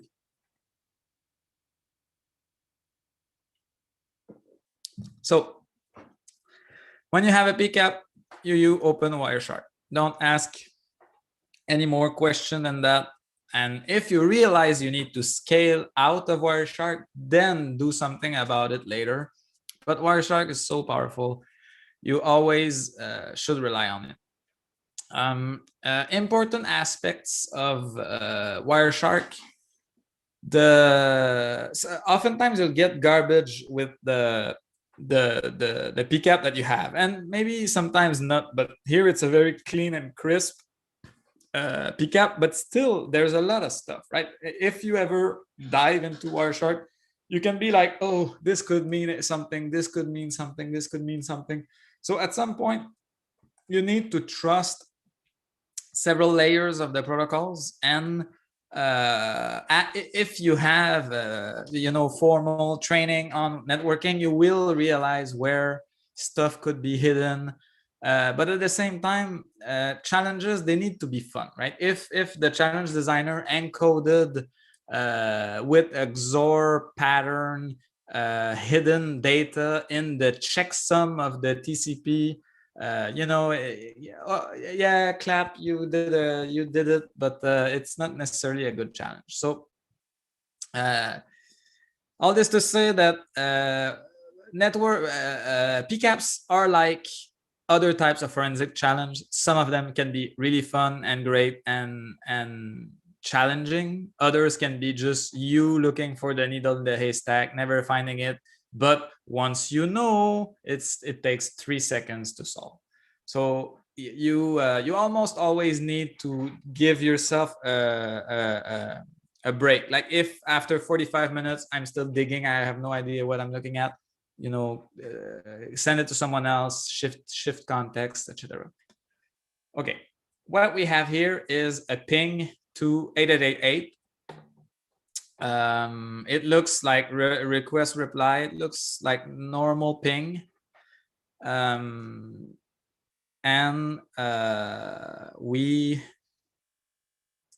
there's a bunch of A's. The layers, they look okay. I could like do icmp.contains flag. I have no result. And the not dot contains, but contains is a very powerful verb in Wireshark. So basically you could query every protocol and ask if it contains something. Very useful for HTTP. You have also a bunch of tools and statistics to see who's chatting with who, but this doesn't really apply to this packet, to this PCAP. But for this specific challenge, what we'll do is we will should I do that? Okay, yeah, let's try to do a capture on my Wi-Fi, but with a filter for ICMP. Hopefully I won't leak any data. Okay, so I'll ping 8888 and we'll see what we have. I don't care. Okay. So I pinged 8888, so I can compare, right? Oh, okay. So if I compare, I don't get the A's. I don't have the same thing. So in data, I have something different and something that looks like linear, right? That increases, and then 1, 2, 3, 4, 5, and so on. So what am I looking at that is different than the other capture? Let's reopen it. Well, I have a bunch of F's here, and then the reply contains a bunch of F's. And we have to remember that ping was used to detect problems at the physical layer where there was some bit corruption happening back then. So it was important for the payload to be reflected 100% similarly back. But now we check the second one, and it's L. F, L.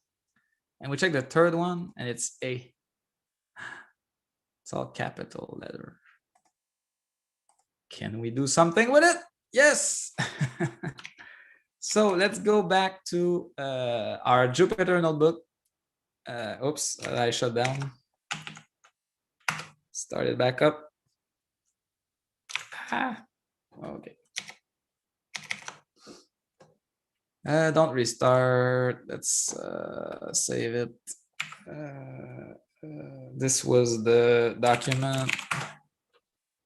And then I'm gonna go back home. Why not save it? And then I'm gonna create a new one for the PCAP. Okay, what I didn't tell you earlier is that the Jupyter notebook is also an execution environment.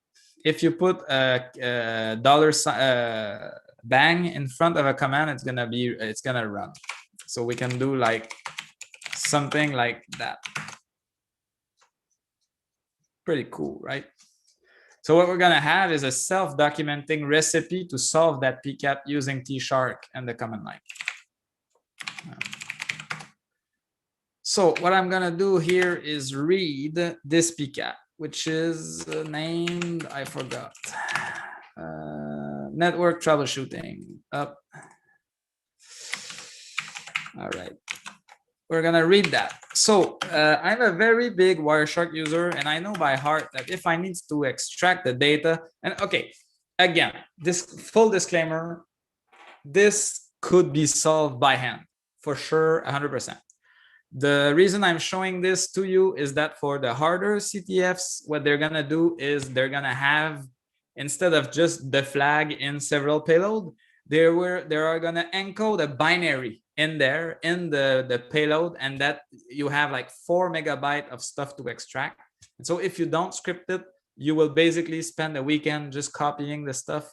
And after that, there's an exploitation or a reverse engineering challenge that you need to solve, right? So I'm showing you like how to approach everything programmatically tonight. So I'm gonna do this, and as a test to see if it worked, I'm gonna extract a field that is very easy to gather, and this is gonna be IP destination. Why not? So one way, let's just go IP VST. So the -T fields in T-Shark is a special construct that puts it in the mode where it wants to extract fields, only fields, and not its usual text output. And then every -E and the name of a token in Wireshark is going to be extracted, and these are going to be tab separated. So it's kind of CSV, but it's tabs instead of commas. And it's readable by Excel and all the good stuff.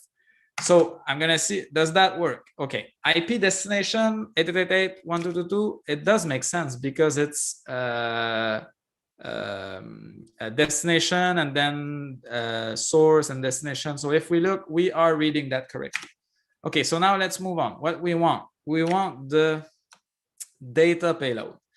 So the way to find how to extract the payload is to do a right click, prepare as a filter, and then selected. And what you'll see above is how Wireshark classifies that that thing, right? So this is called data.data, if I would look like at, for example, the ICMP type, let's say this is what I wanted to extract, I would do the prepare as filter trick again, and I would see that it's ICMP.type.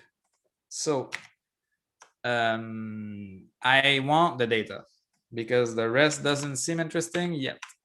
So boom, with this, I have the data. Now, when you run commands in Jupyter, what you could do is assign it to a Python variable very easily. So if I do this and I look at data, what I have is a list of the output, all without carriage return at the end. Now I want the last 2 characters. So we're gonna enter list continuation mode for, let's call this T for token in data, and let's say that I want the last 2 characters. So that would be this, I guess, Colin. No. So this is gonna be the second to last, but I want the 0, or I think 0 for the 2 last. 0. No. Maybe -1. -1. Close, but not quite. Or maybe -1, -2. I always forget that. Or syntax. -3 -1. I'm not sure.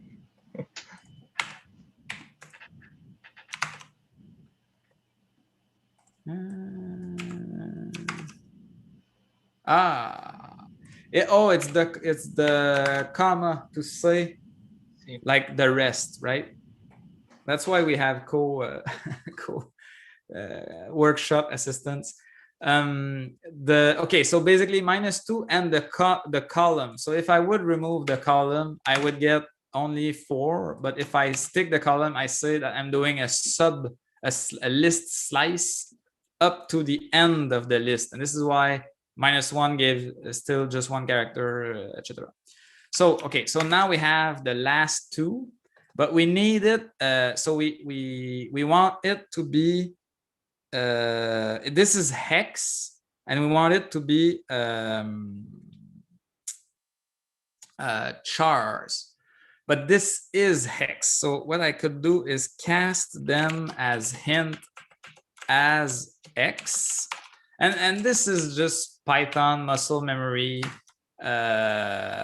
You know, so hex is base 16, and there might be a fancier method of doing so, but I know that this is gonna work. And so with this, I get a pure because I had quotes around the previous version.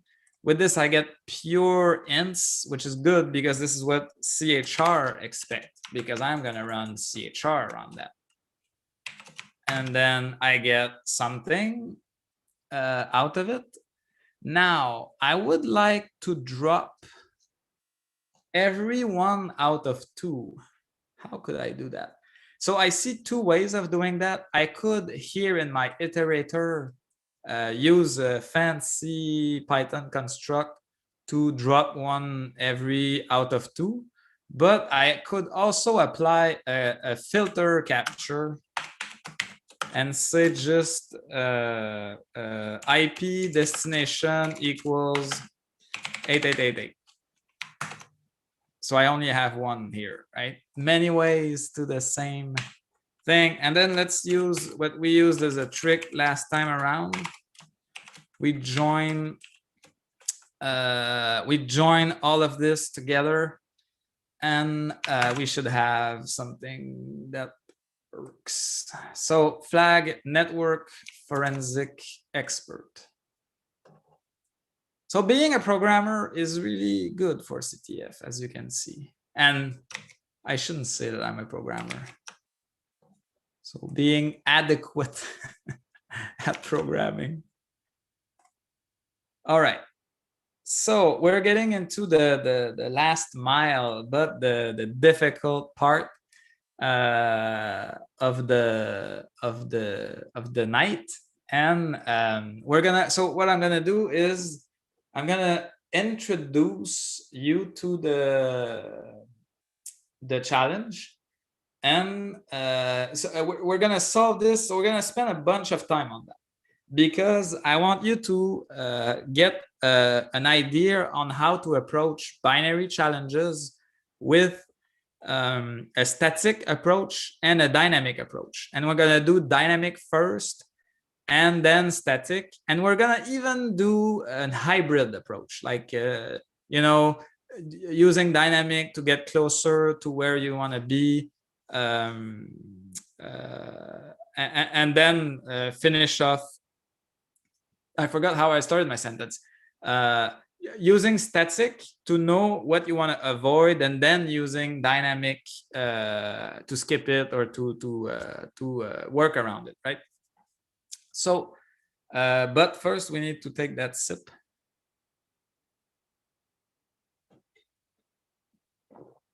Okay. The crack me. There are two flavors of it.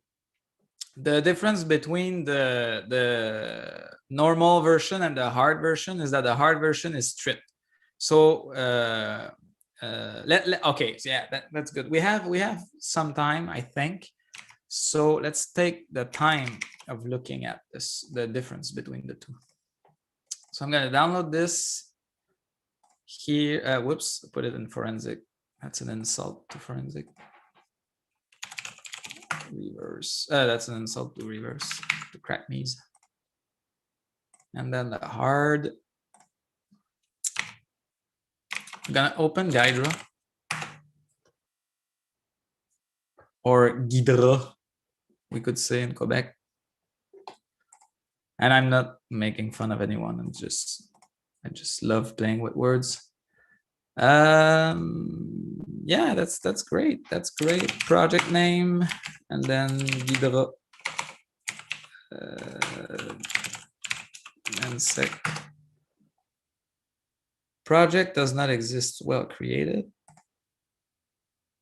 Oh no, that's okay. That's because it's reverse. Good. And we start the dragon.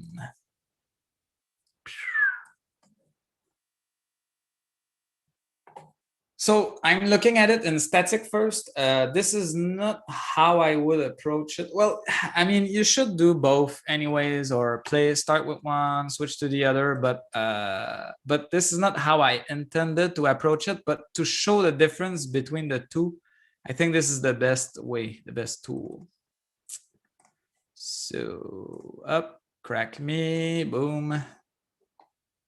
The dragon is crunching. Analyze it, please. Yes, yes. And then I import the other one. Analyze it, please. All default values. My Guidra setup is very vanilla, so you can, you know, did it override it? Oh no. Oh, I never ran two binaries. I knew that Guidra supported it, but I never did it. Okay, so if we look at the normal one, we can see that there are names. And if we go to the main, we can see that this just looks like code, right? Printf, dramatic, compute, raise, printf, put char, dramatic, we see all of the stuff. So if we look at the hard, and we go in the main, oh, we don't have a main. So we have fun. Is it too small? I figure you're all on computers, so it should be okay, but yeah, let's do it like that.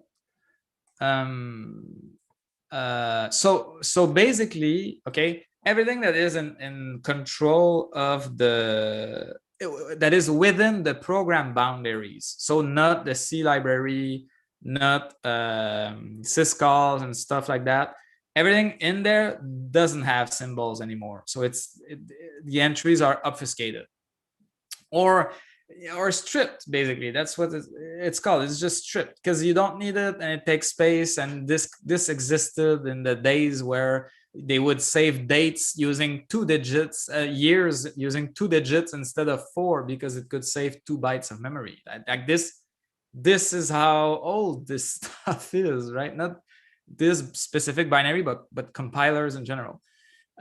So basically now with this binary, you need to figure out the main. Where is the real main? And then once you're in it, look, it's the same main. And this, you develop a muscle memory. Like I knew that the entry, which is the libc stuff, would jump into the main and it would be the first argument. So so this is the real main written by the user. We can also rename it with Ghidra.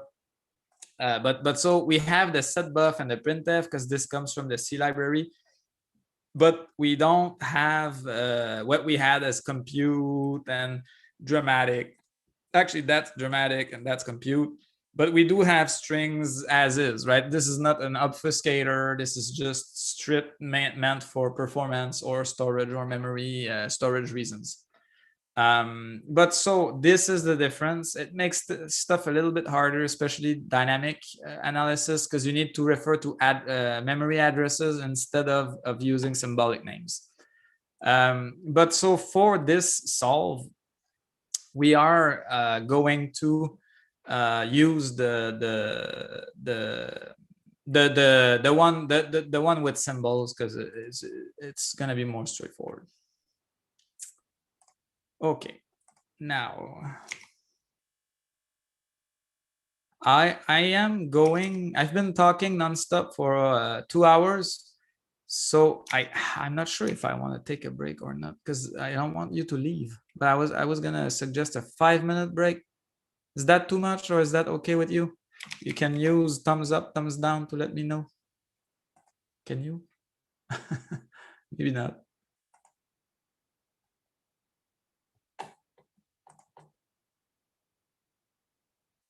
Yeah, okay. So yeah, 5-minute break. It is called 5-minute break. In 5 minutes, we're gonna do the crack me, both dynamic and static. If we have time after that, we're gonna try the bonus, the exploitation challenge. So I will leave my screen like that, just mute myself, and I'll be back.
So we are about to resume. Just checking a couple messages before we do.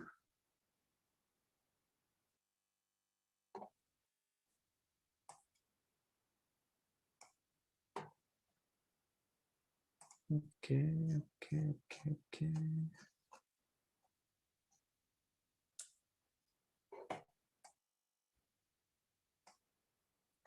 All right.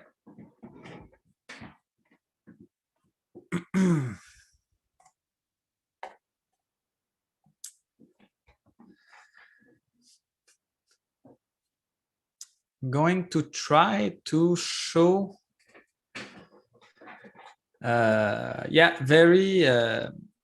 so first, never execute binaries that you don't know where they're from on your main system. So this should be done inside a VM. And I wrote them, and it's okay for you to do so today. But I was made aware of OpenCTFs at DEF CON, where they basically had very nefarious commands, and it would wipe people's computer if they ran it on their machine, and this is just bad taste. So be careful. But I don't think it will happen at NorthSec, but sometimes it's unintended consequences, or your work AV getting in the way, and we always find our challenges in VirusTotal. So yeah, it's stuff like that happens. Okay, so we're gonna keep the Gydra for later.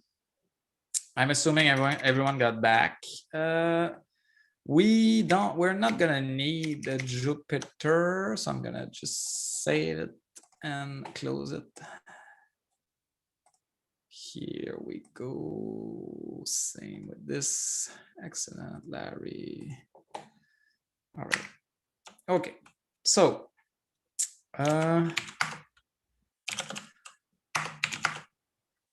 reverse.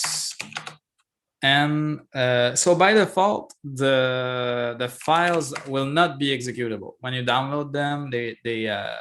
They won't. Oh, that's weird. Oh no, that's not weird. Actually, I was saying that it was smaller when you strip symbols, and it's about 20, 25, 26K smaller. So it's, oh no, sorry, not 26K, 3K smaller. So not negligible, but still. So in order to run them, first you need to make them executable.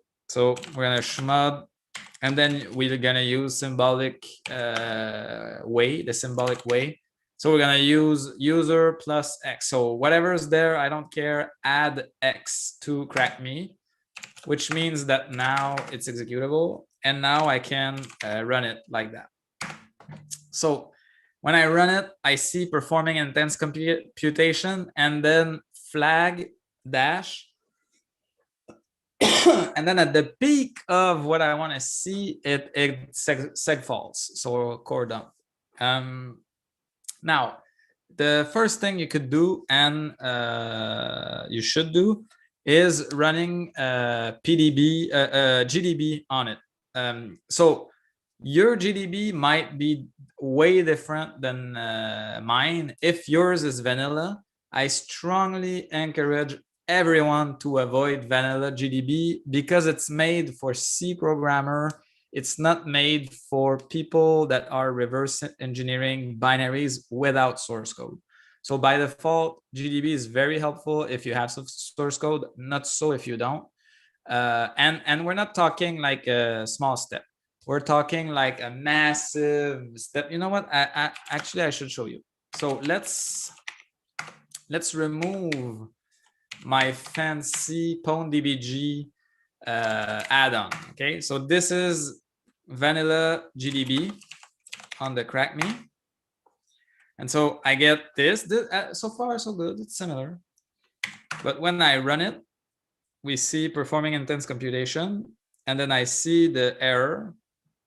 Can look at the backtrace, but I got nothing else, right? And I need to remember the commands, which you have to do also with the fancier GDB. But you in order to look at the stack, you need to do info frame, info registers. You need to remember all of that stuff by heart and run it all the time. And you don't know if this is an address. What's this? Is this ASCII? Is this not? You need to build a lot of muscle memory. And so if we would do the same, but reactivate my, I'm using PwnDBG, but it's out of laziness.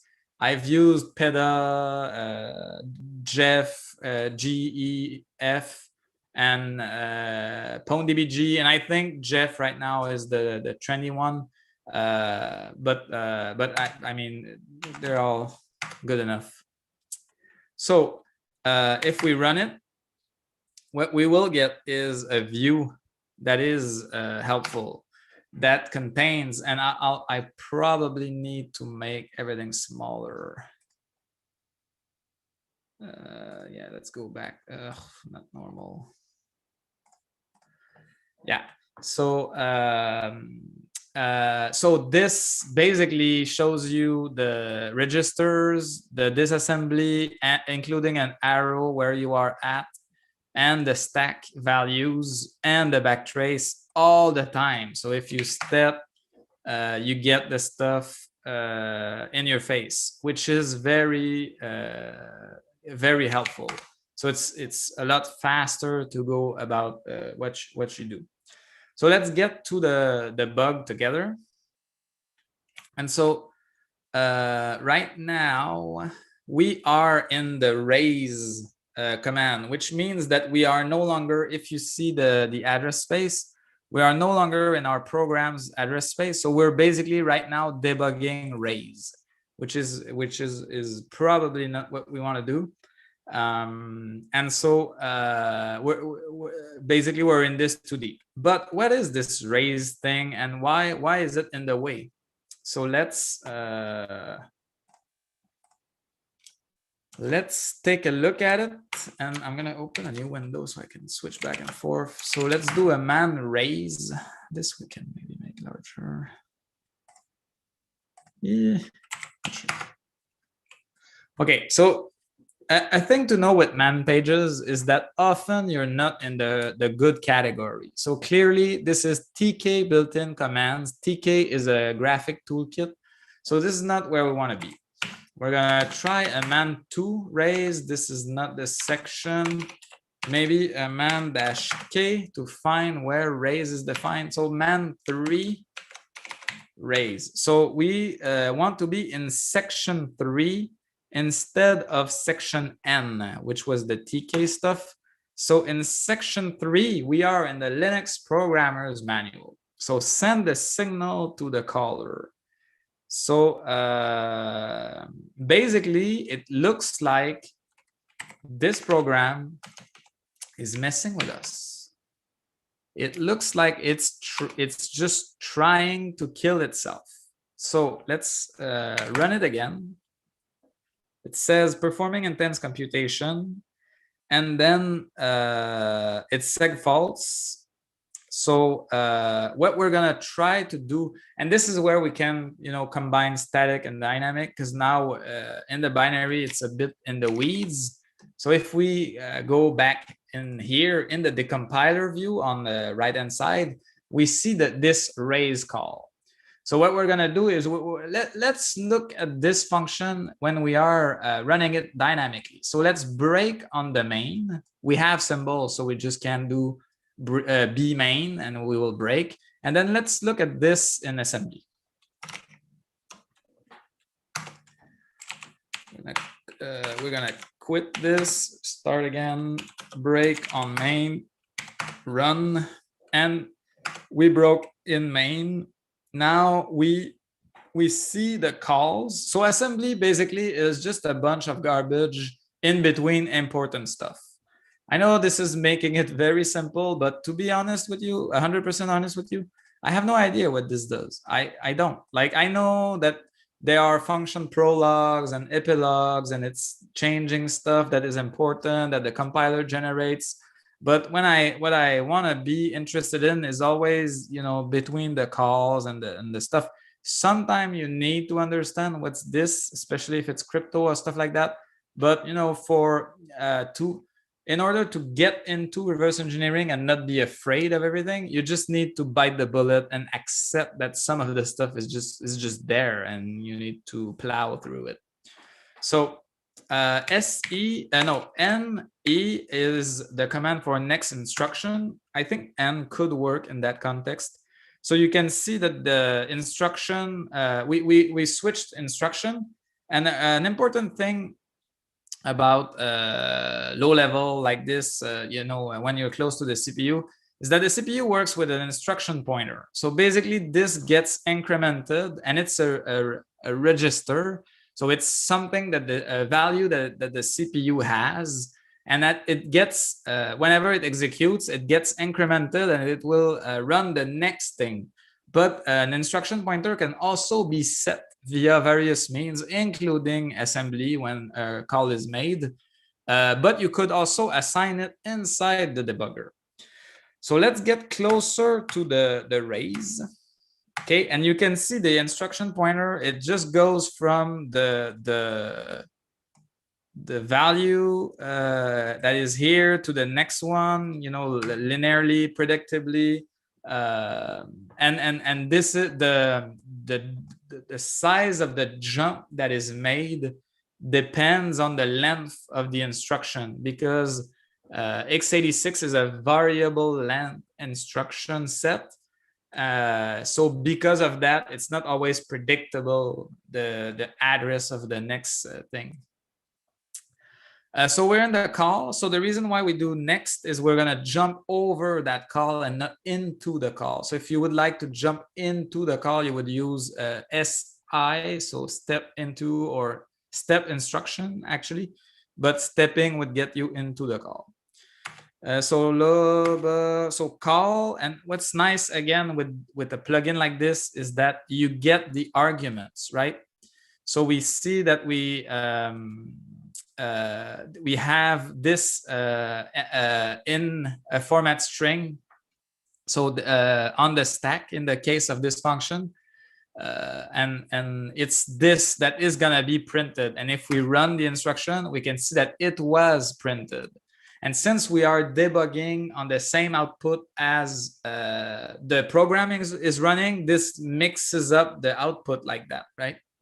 To avoid that, what you could do is attach to something being debugged running in a different terminal. So depending on what you're doing, these are all options that you could consider. And the more you do, the more familiar we'll be with stuff like that.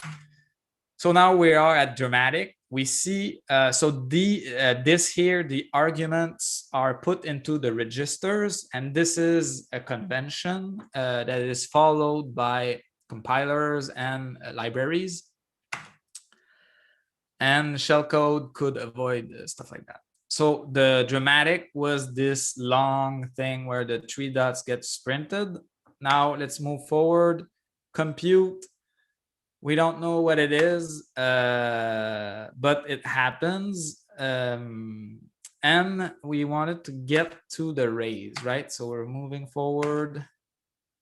Oh, now we see the call to the flag with a dash, and here is flag with the dash. It was printf out.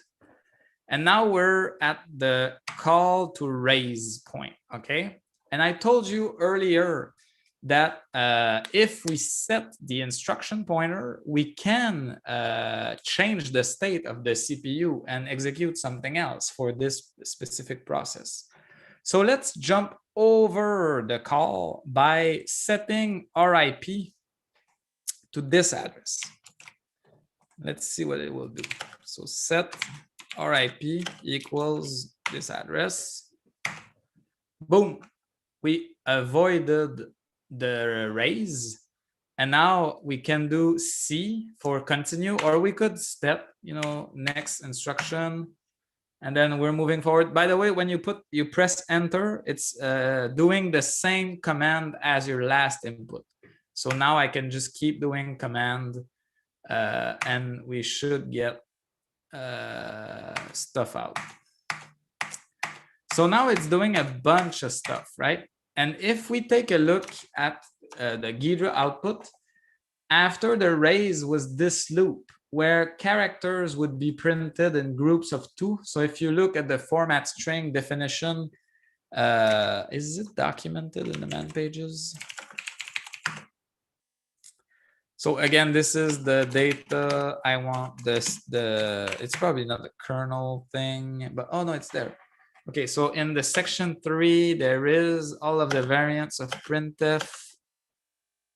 And we can, so basically you have all you need to look up what does that 0 mean. So 0 means it should be padded. X means that it will be converted to unsigned X. So basically it's taking something binary and or not binary necessarily, char pointer, and outputting it as X.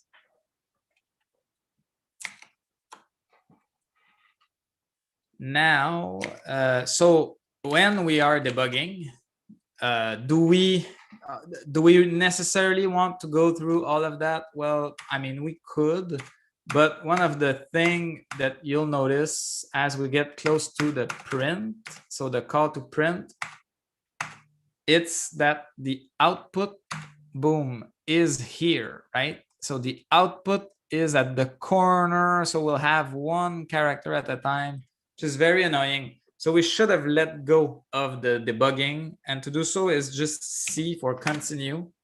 And so we get the rest of the string. So by skipping the raise, we successfully printed the flag. So let's start over again, but this time we chopped the beginning, right? So we're gonna redo this, but making sure we get the whole thing in one screen. Breaking on main. Actually, we could break on raise. So let's run it. So R for run. So we're in main. Yeah, so let's continue. It will break on raise. So on, it broke in. Okay, so that's not a good advice because it braked in the libc raise. So we need to do that. We need to do so before we enter that stage. Because it's too late otherwise, or we could, but it would be complicated because we need the registers to be all sane. So break on main, and then we're gonna step from main. Continue or run, and then next instruction, and then we run dramatic, compute, print, and then up. Okay, and then here we set RIP to the instruction afterwards, and we continue, and then we get the whole hex sequence. Now we did see a flag dash being printed, so we probably don't have the whole thing, right? We need to append flag dash before, and then boom, we are correct. Now let's see other ways we could have done this. So you have to understand that raise is sending a signal, and when you run a program in a debugger, you can trap signals. Actually, by default, you trap signals. So another way to solve this, which is kind of uncool for me to show you at this time, is you run it. It says that it received a signal, and you say, yeah, sure, but continue. And then boom, it prints the flag. So you trapped the signal, but you told the binary to continue executing, and it printed the flag. And this is another way by understanding, you know, how stuff is going on, that you can achieve your goal. And the reason is that in Linux or in Unixes, as an uncaught signal will terminate or will trash a program. And maybe it's not all signals, but I mean, some signals are just handled by the kernel. The process is not even aware. But most signals are going to terminate a program. But in a debugger, you can choose to continue or do whatever you want with it. Now, that was the dynamic approach. Now let's go and try to solve it in a static way. So we can look around, right? So we can dig into dramatic. If we double click, we see inside dramatic, what we have is a little loop. Param1. So param1, what was param1? If we go back,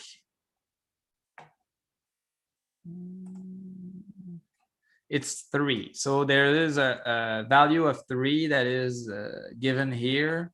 And when it's when there are no references to a function,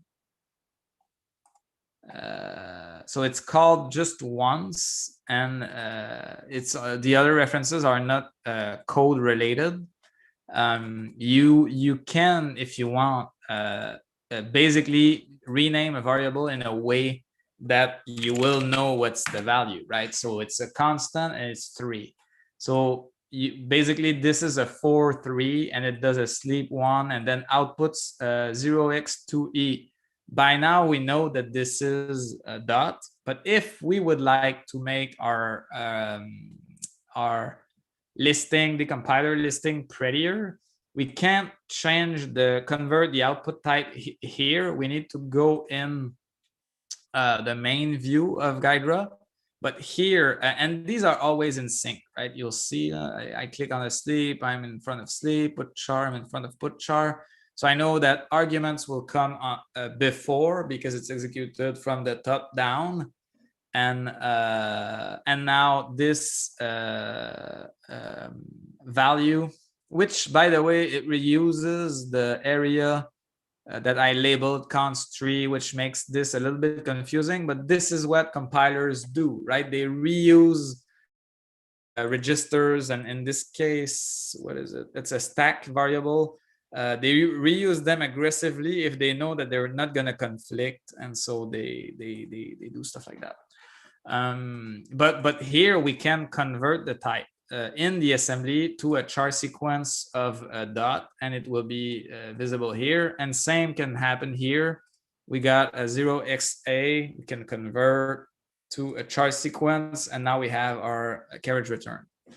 So we know now that dramatic is the dramatic function, and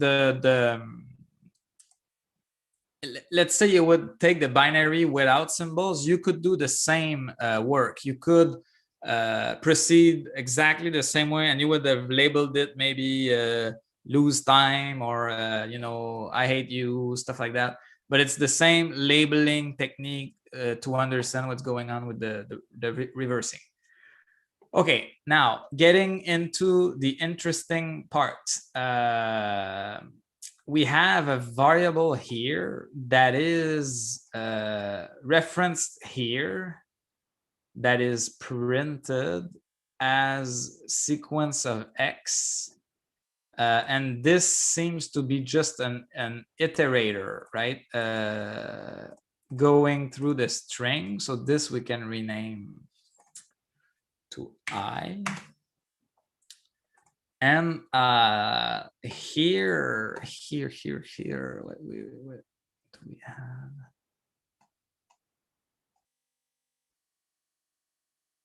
So, okay, so lvar is, so this is probably a char pointer. So we can retype the variable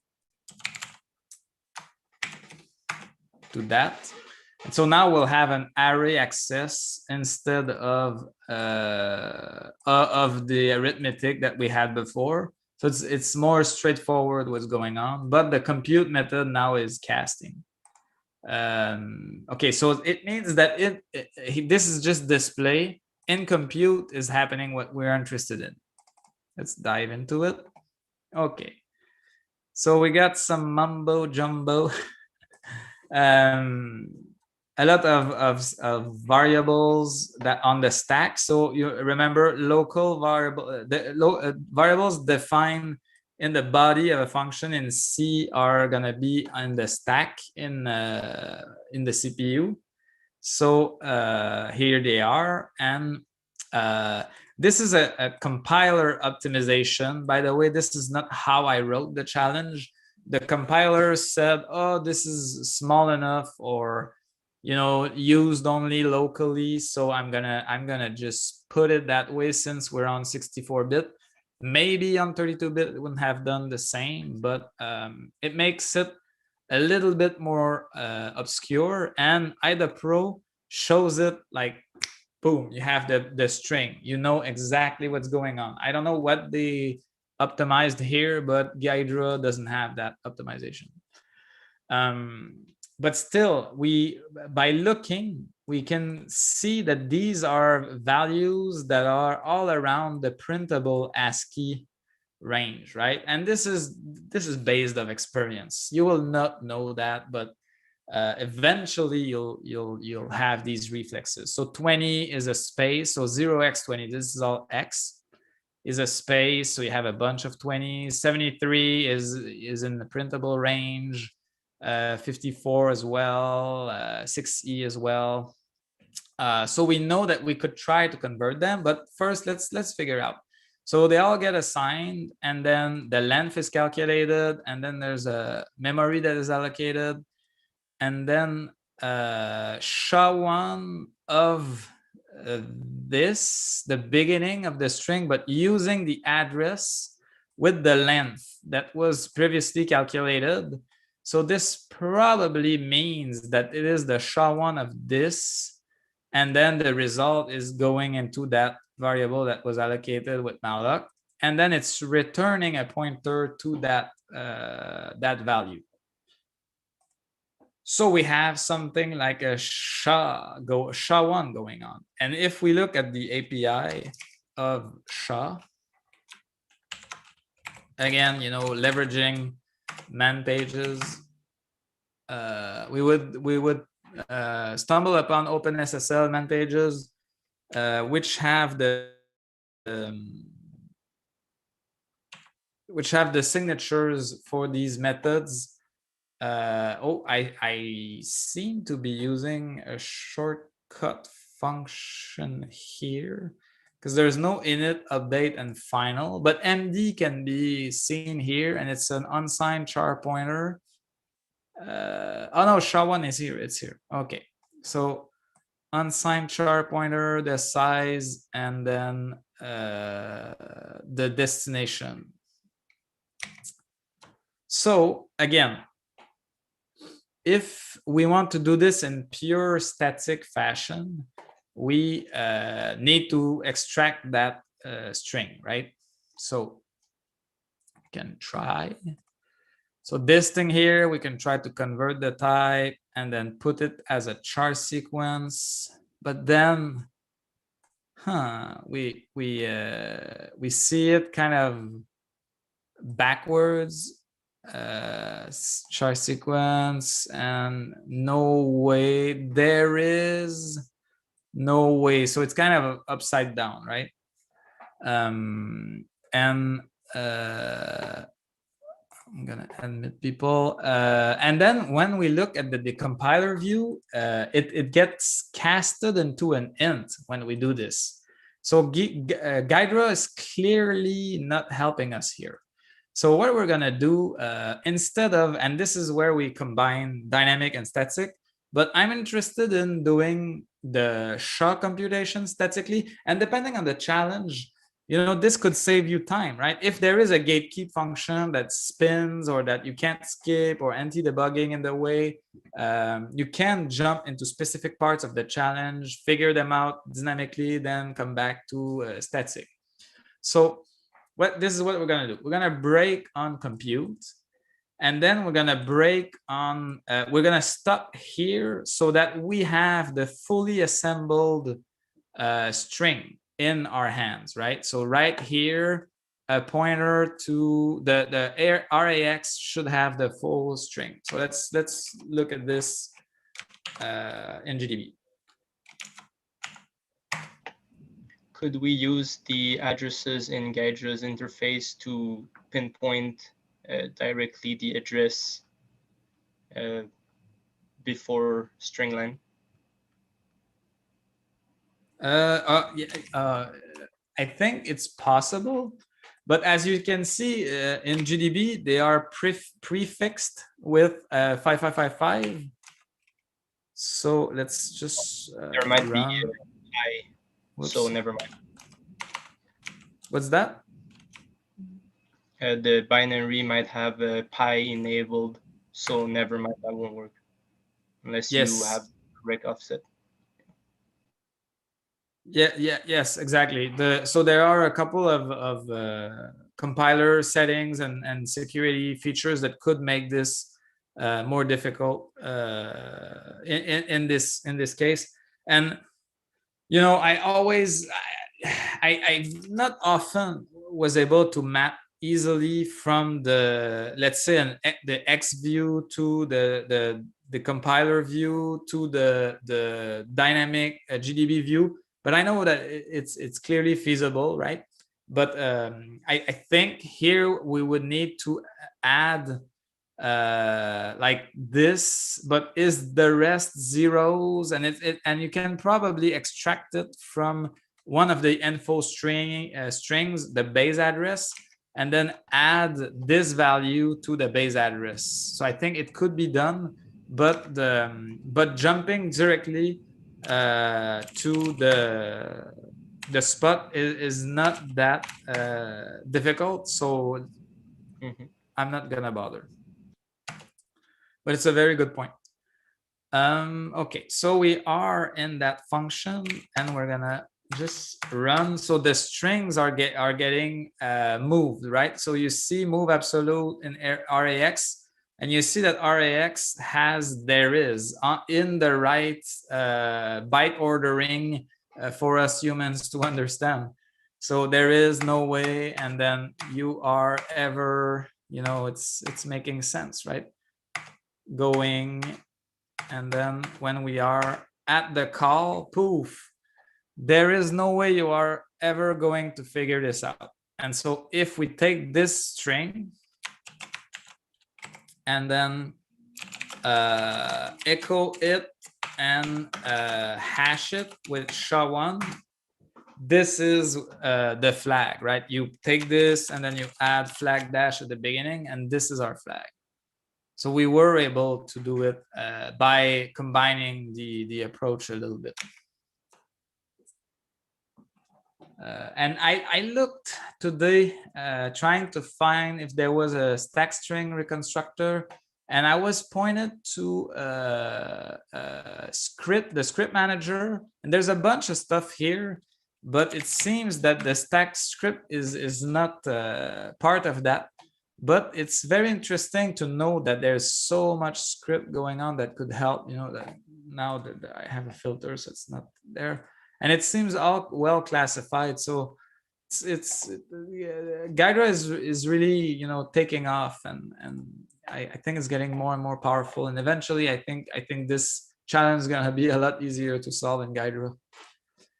Are there I can take time for questions, since the I can do the bonus, I don't mind, but the bonus is clearly just another layer of complexity. We need to compile the project, we need to try to attack it, and so on. So it's more involved, but and not that much, but still. But I would rather take questions now if we have some, and then move on to the binary.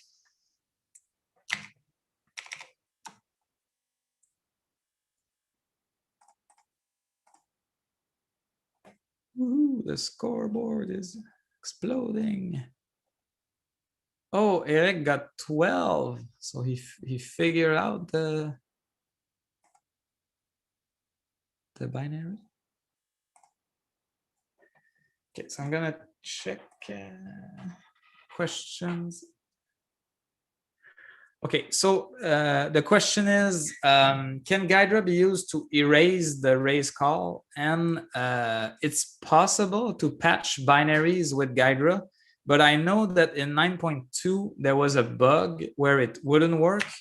But I don't know about 9.3, which is what I'm on right now, but I can explain to you the approach. So the approach of patching out a call is to basically find where it is. And then, so you have, so this is basically, if you look at the X editor, this is what you have in there. This is the machine code. The machine code is translated into, by a disassembler, translated into disassembly language, which is meant for human. And the disassembly language is combined with its context to be decompiled into pseudo C, which is even more meant for humans. So the idea of erasing this call would be to patch the instructions.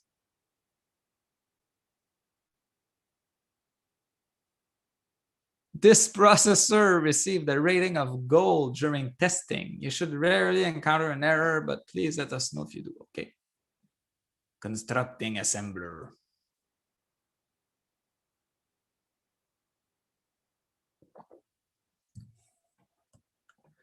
Okay, so what I want to do here,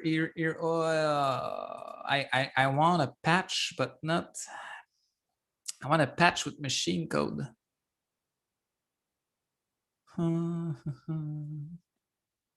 Okay, no, let's patch instruction. Let's do that.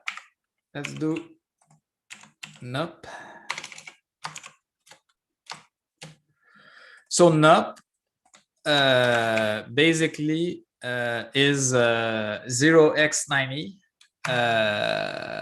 and I will nup all the things. So nup is no operation, and basically this just says do nothing.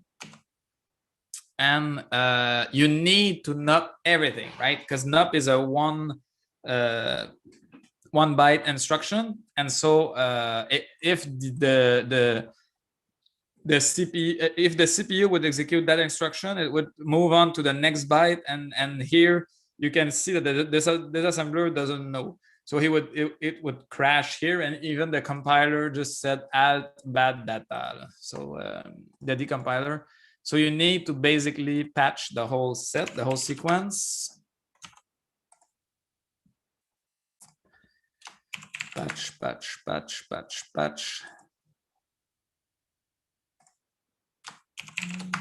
Boom. And so we don't have a raise call anymore.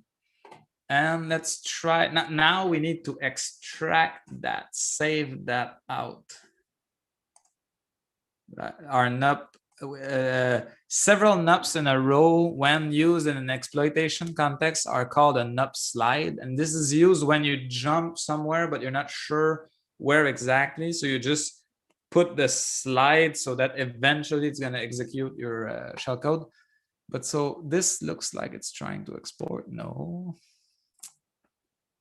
Save correct me as.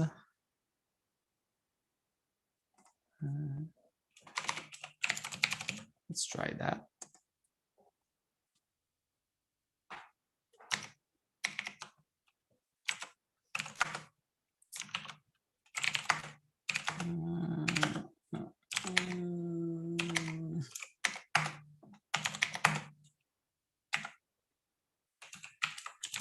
I'm looking at where is the stuff. Am I missing it? No. It's probably, I should probably do something like export it.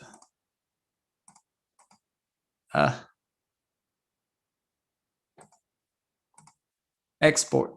Okay. Binary.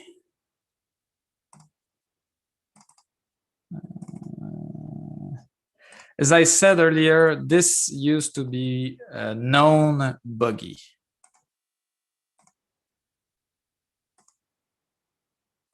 Yeah, that's not gonna work. It's not the same size at all. It needs to be an elf, I guess. Yeah, no. Okay, let's try again. Export, no export program. Let's do elf, not selection, everything. Failed to get relocation. Ugh.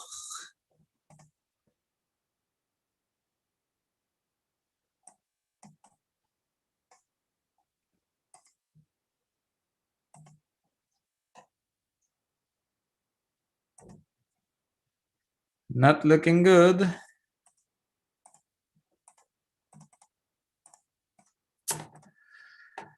I don't know how to do this, to be honest.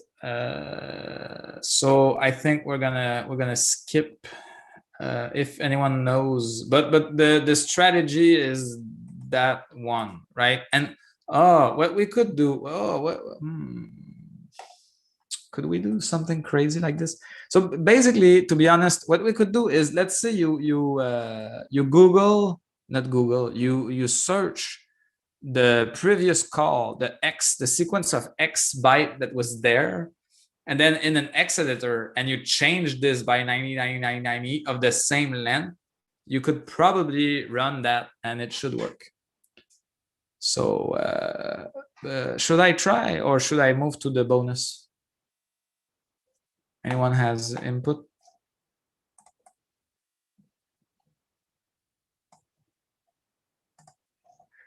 No, I think the issue is Guidra. I don't know how their exporting works, right? It's not just file size, it's a completely different thing. It's not even close to the file of the original binary. So it looks like it's reconstructing it and, you know, dropping a bunch of stuff. So someone says try, the other one says bonus. Yeah. They want the bonus. They want a bonus. Okay, let's go with bonus. Oh, and by the way, I think maybe once in a while your screen glitches, like you said it might. Okay, should I do something about it? It's not really often. I don't know. You seem to know how to fix it by moving between workspaces or something like that. Yeah, I can try. Complicated. Never mind. It's really viewable, anyways. No, so I'll have the Guidro in a separate screen, but I'm gonna do a bunch of GDB. So let's just close Guidro. I think this is gonna fix half of it. Yes. Oh, can I?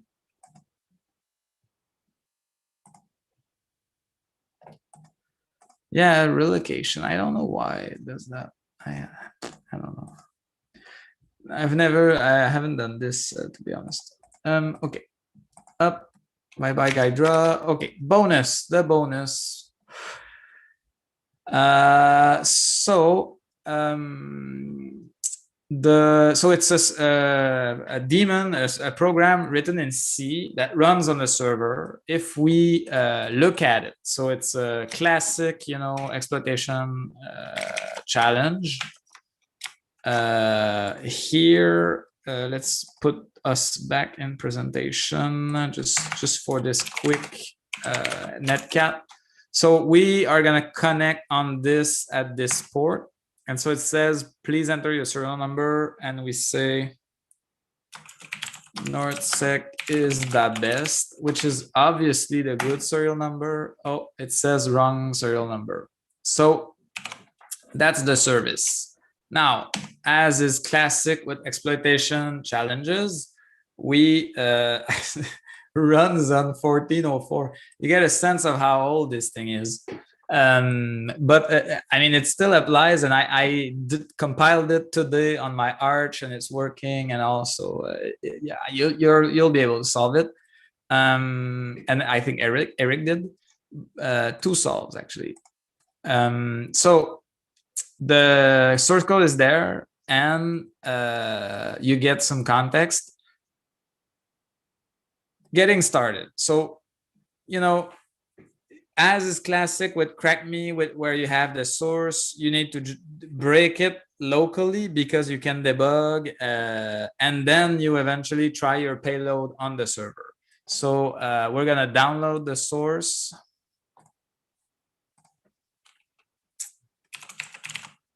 I should call them pwn service. And then it says here, okay, I need to create a service.h, otherwise it won't compile. And this is, you know, a classic way or an old school way of decoupling the flag from the source code. So you basically input a false flag in the program. So let's go and do that. Service.h, and then yay. Okay, now back to the thing, compile it with this and execute it with service. So we compile it. We get a couple of warnings, but nothing is fatal. So we should have a binary. We do. So we can run it, and we get a problem. And if I do this,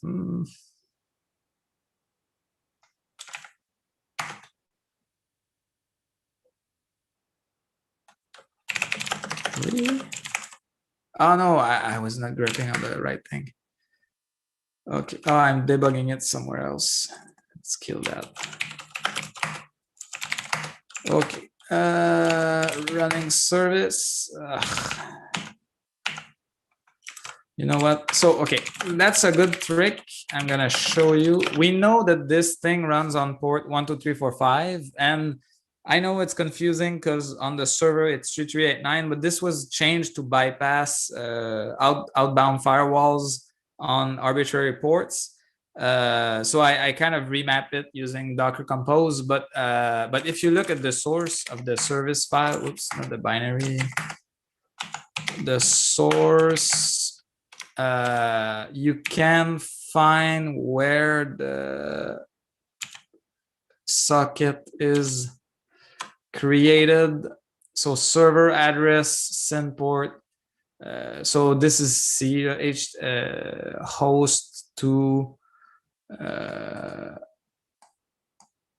It's packing basically this for the socket structure, and it's network order something. Anyway, this is the port, and this is the address, and this is a shorthand for 0.0.0.0.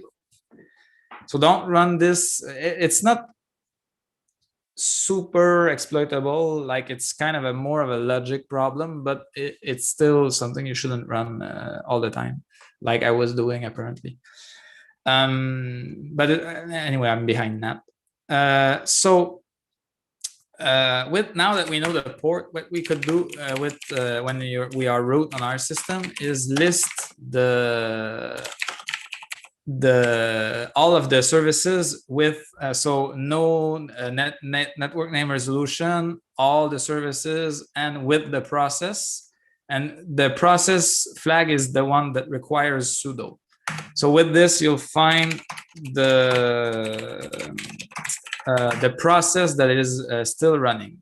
So now I know that I need to kill this guy, and it's probably the one I was trying to kill earlier. Actually, no, it was not. So one thing to note of that, and I think this is mentioned in the challenge, is it uses a fork call. So this makes GDB being confused quite easily. So and it creates a situation where the process is still running and you kill one and the other one's still there. So basically, anytime it receives a connection, it forks itself and the child handles the connection. So an old strategy, very common back in the day. And this means debugging should be adjusted accordingly in order to follow the child, which is given in the instructions there. but also means that when you are in GDB, when you kill your window, the parent is still running. So you need to do then what I just did again to find it and kill it. So and it's annoying, but these little details is what can make you not solve a challenge, and it's nothing related to the challenge or super technical. So this is kind of the intent of this, is that you really need to understand a lot of what's going on in order to solve these challenges like these. And these daemon doing fork calls challenges used to be very there used to be a lot of them back then. Okay, so moving from there, we should be able to run the service.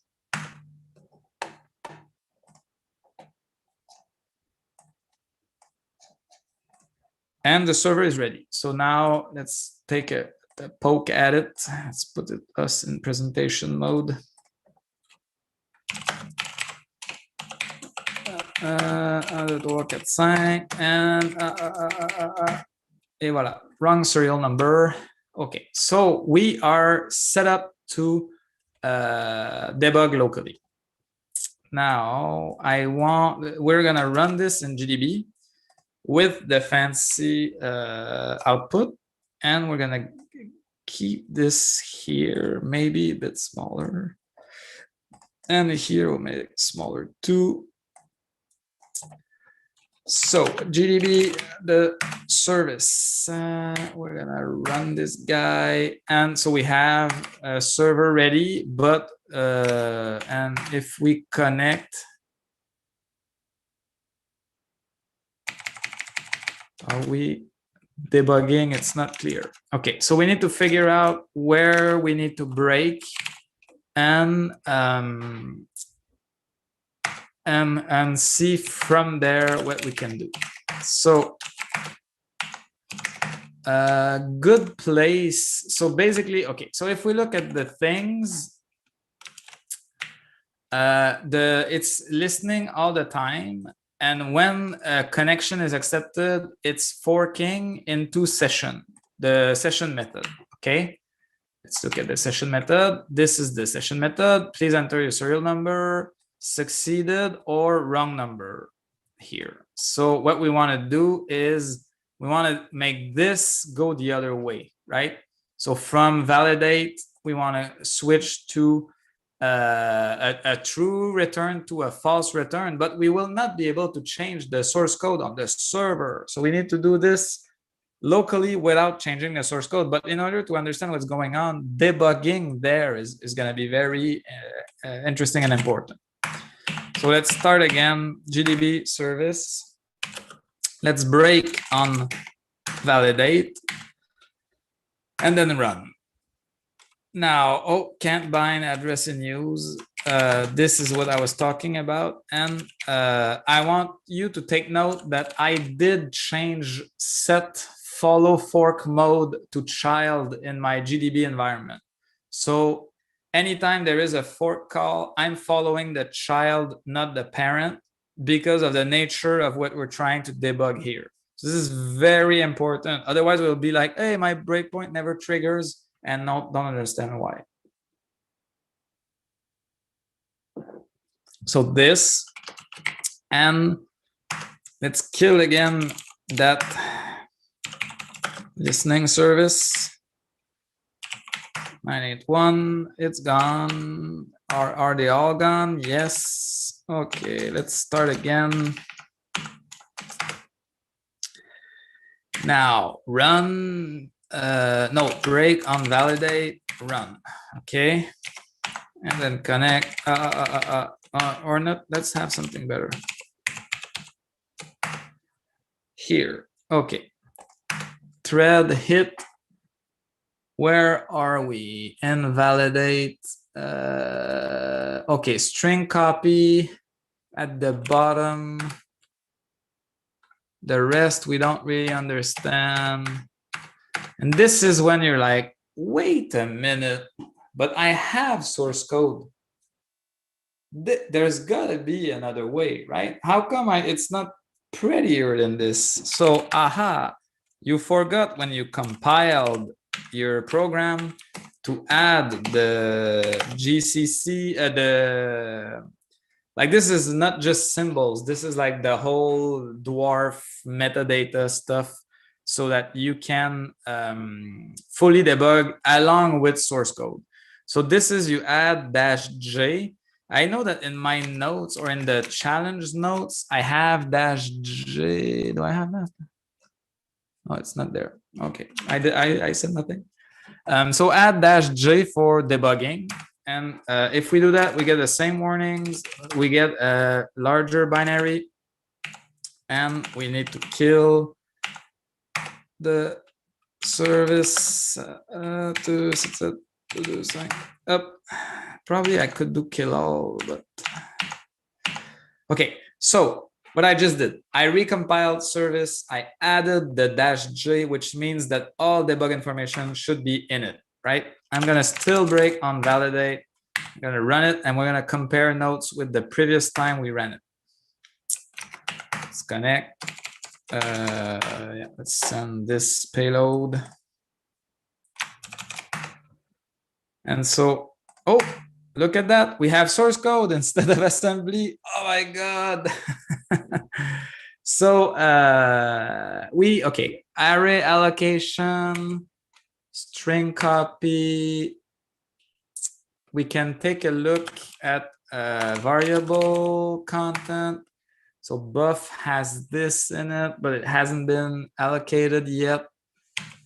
Now it has this in it. So value 1. Okay, so basically, let's just jump quickly back into source code.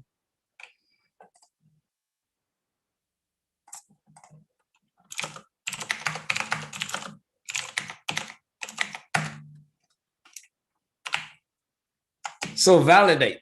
We needed to return something. We needed to return a true value. And what it does is that it compares value 1 with value 2. And if they are equal, it will return a true value. Where is the bug? Where is the bug? The bug is that it gets a char pointer at input, okay, that is not validated. And it will inject a 0 in it so that the string copy would stop eventually on the first copy, but not on the second one. And the second one is an input to another compute value. But if you look at the way the stack is laid out, so value 1, value 2, value buffer, okay? If you overwrite in buffer, you will overwrite up. So basically, in this string copy here, we can write up into value 2 and value 1. But the difficulty lies in that the fact that value 2 is computed after our string copy. Otherwise, we could have just said AAA equals AAA and we would be done with it. But the problem that this is done after, it means that we need to try and do a lot of trial and errors in order to find the value. Of course, more seasoned exploit people would probably have a way to solve this using anger or stuff like that, right? But this is CTF 101. Let's not get ahead of ourselves. We'll do this by looking, iterating, and trying. So first we need to do that overflow. So let's we're looking at buff and at value 1 and value 2. So content of value 1 is on the stack. We should see it somewhere. Yeah. How come the instruction pointer is not moving? Oh no, I did no. What should I do? Just next. So I did NI for next instruction instead of next. So this is why I was confused. Okay, so we have on the stack ABCDEFG, and then this is the buffer overflow. Now, if we look at buff, what do we have? We have just garbage, right? Because we didn't write enough characters. So now this garbage is going to be sent to the compute function. And now, whoops, that's not.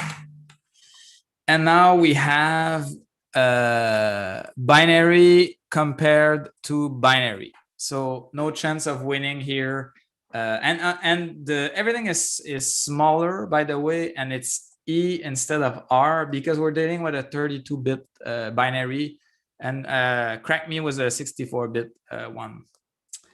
So here we're nowhere close to what we want to achieve. So we're gonna continue, and we're gonna try another one.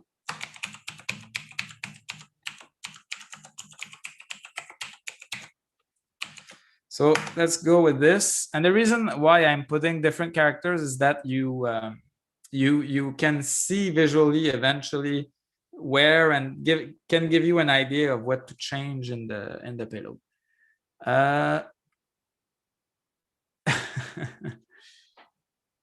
So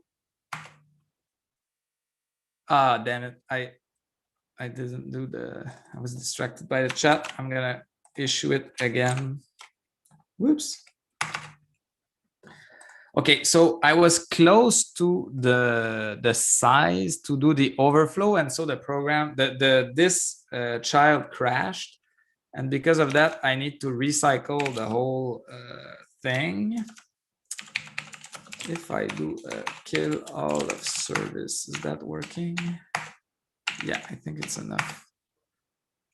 Okay, so breaking on validate and then running. I see that I'm running out of time, but I just want to show. Might not get to the solution because I want to wrap up. No, don't want to take much of your time because you'll be in front of a computer for a long time. This weekend for those who are playing CTF. Okay, so next. So what we have now, we copied this over. Okay, so we have here JKLM comparing with NOPQ. So something slightly flipped, right? And so eventually, as you try values on this, you basically compute takes your input and shuffles it, and the fact that the value is computed on top of buff, it means that every time you change what you send, you shuffle around with the what is done in compute, and so it gets kind of harder. You're not necessarily getting closer. And another important note is that you need to reverse because of the way memory works, right? You need to send it backwards when you send it in the command line. So, and otherwise it's not gonna align. But I'm rushing a little bit because I want to get to the post the post stuff, but I do want to demonstrate to you a working payload. So I'm just gonna cheat a little bit and jump to the one that I know works. I still gonna struggle a bit with it, but I think I'm gonna be close and we'll be able to debug it together. Whoops. So if I do that and next.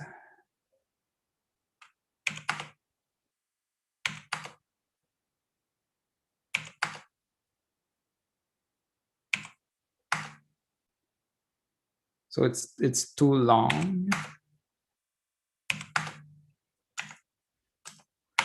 So I'm gonna make it shorter.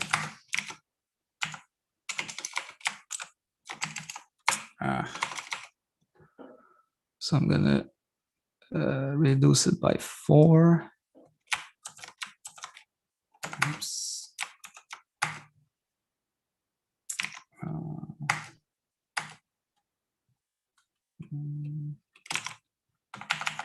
I think you removed more than 4 characters at the beginning. 4, 3, 4. Okay, yeah. Up.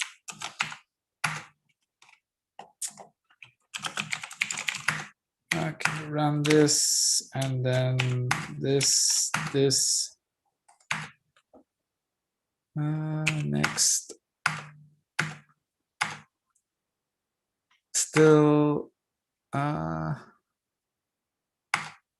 no.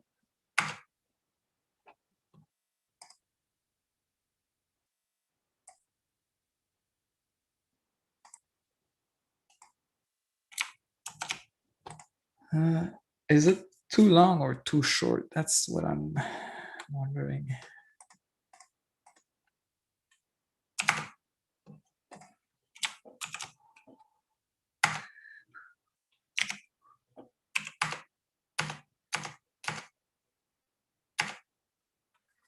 Okay, yeah. That's what messes with my head here.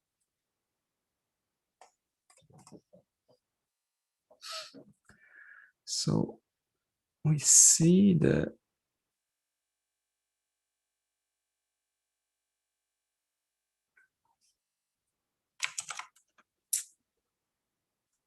okay. Give me 1 sec.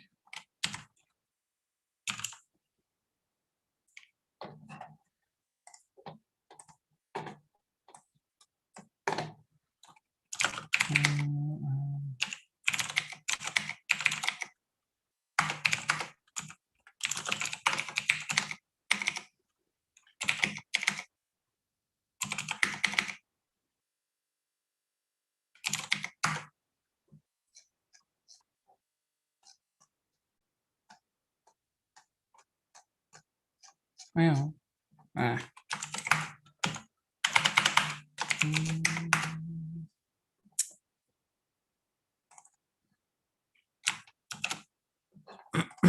Okay, I cheated. I grabbed the correct one. I wasn't debugging it. Okay, let's start over. I'm just gonna show you. I need to kill this one. Kill, restart, break, validate, connect. Is it running? Run. Do that. Okay. Up.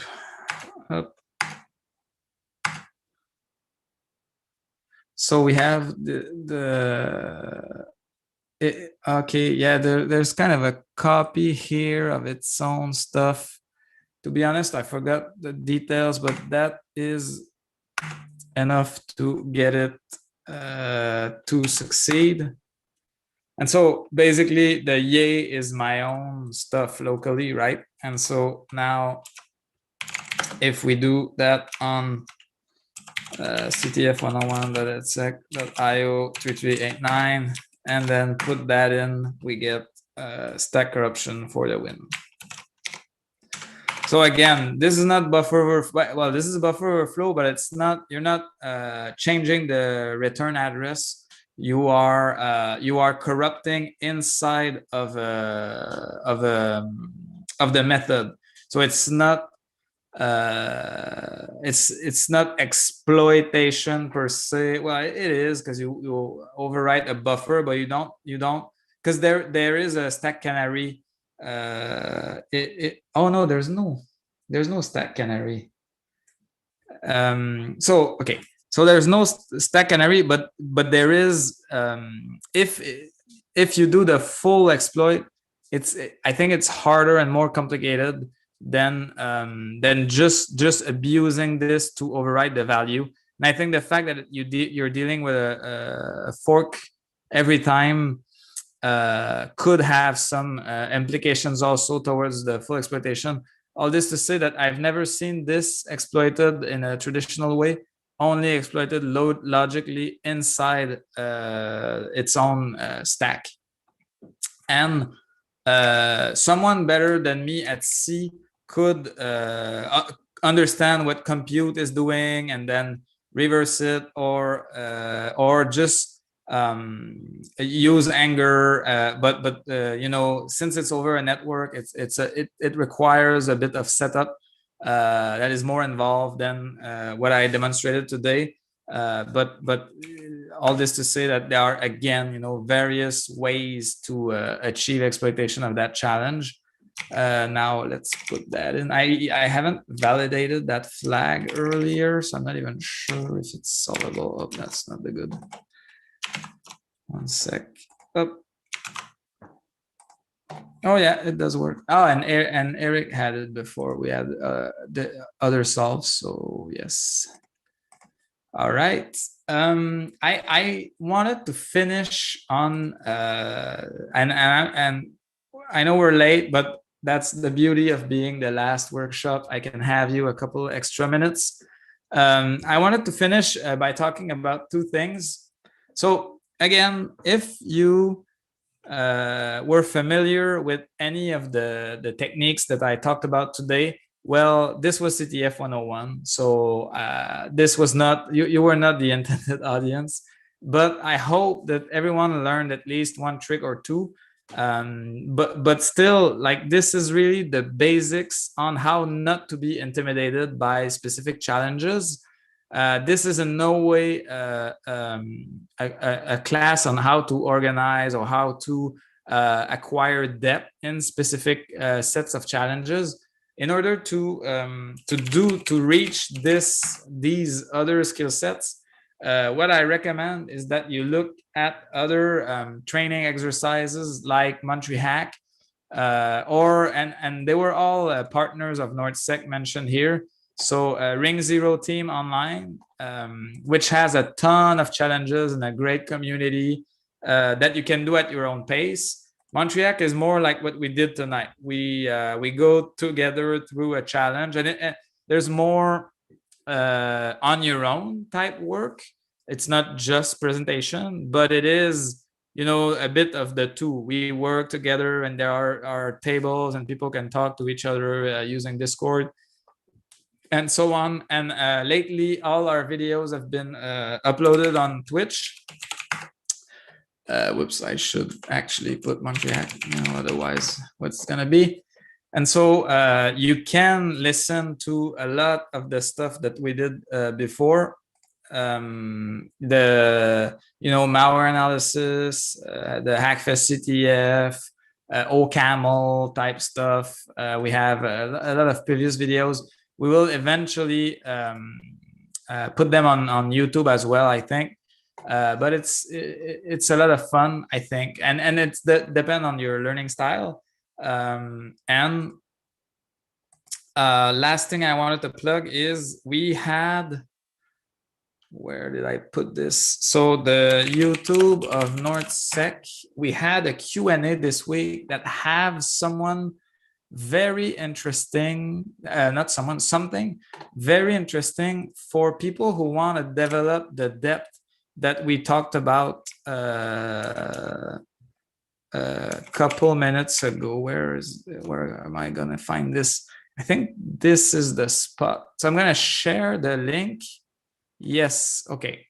So that's Discord, but right here, okay, Laurent speaks about challenge design, and there's nothing better than to be in the head of a designer.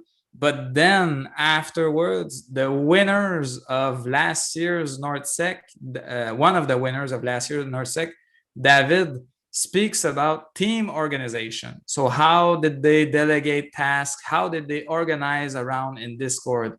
So this, I'm going to share the link to this with the timestamp right now. And I think so. I think that if this was really the one-on-one, but the 201 or the way to regroup or approach CTF remotely is going to be addressed more in these types of presentation, in this presentation.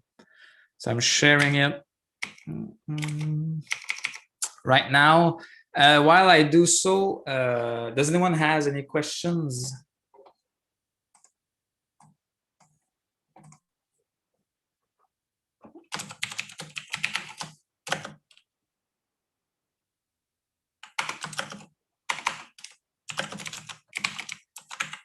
Don't be shy, but it's okay if you don't have.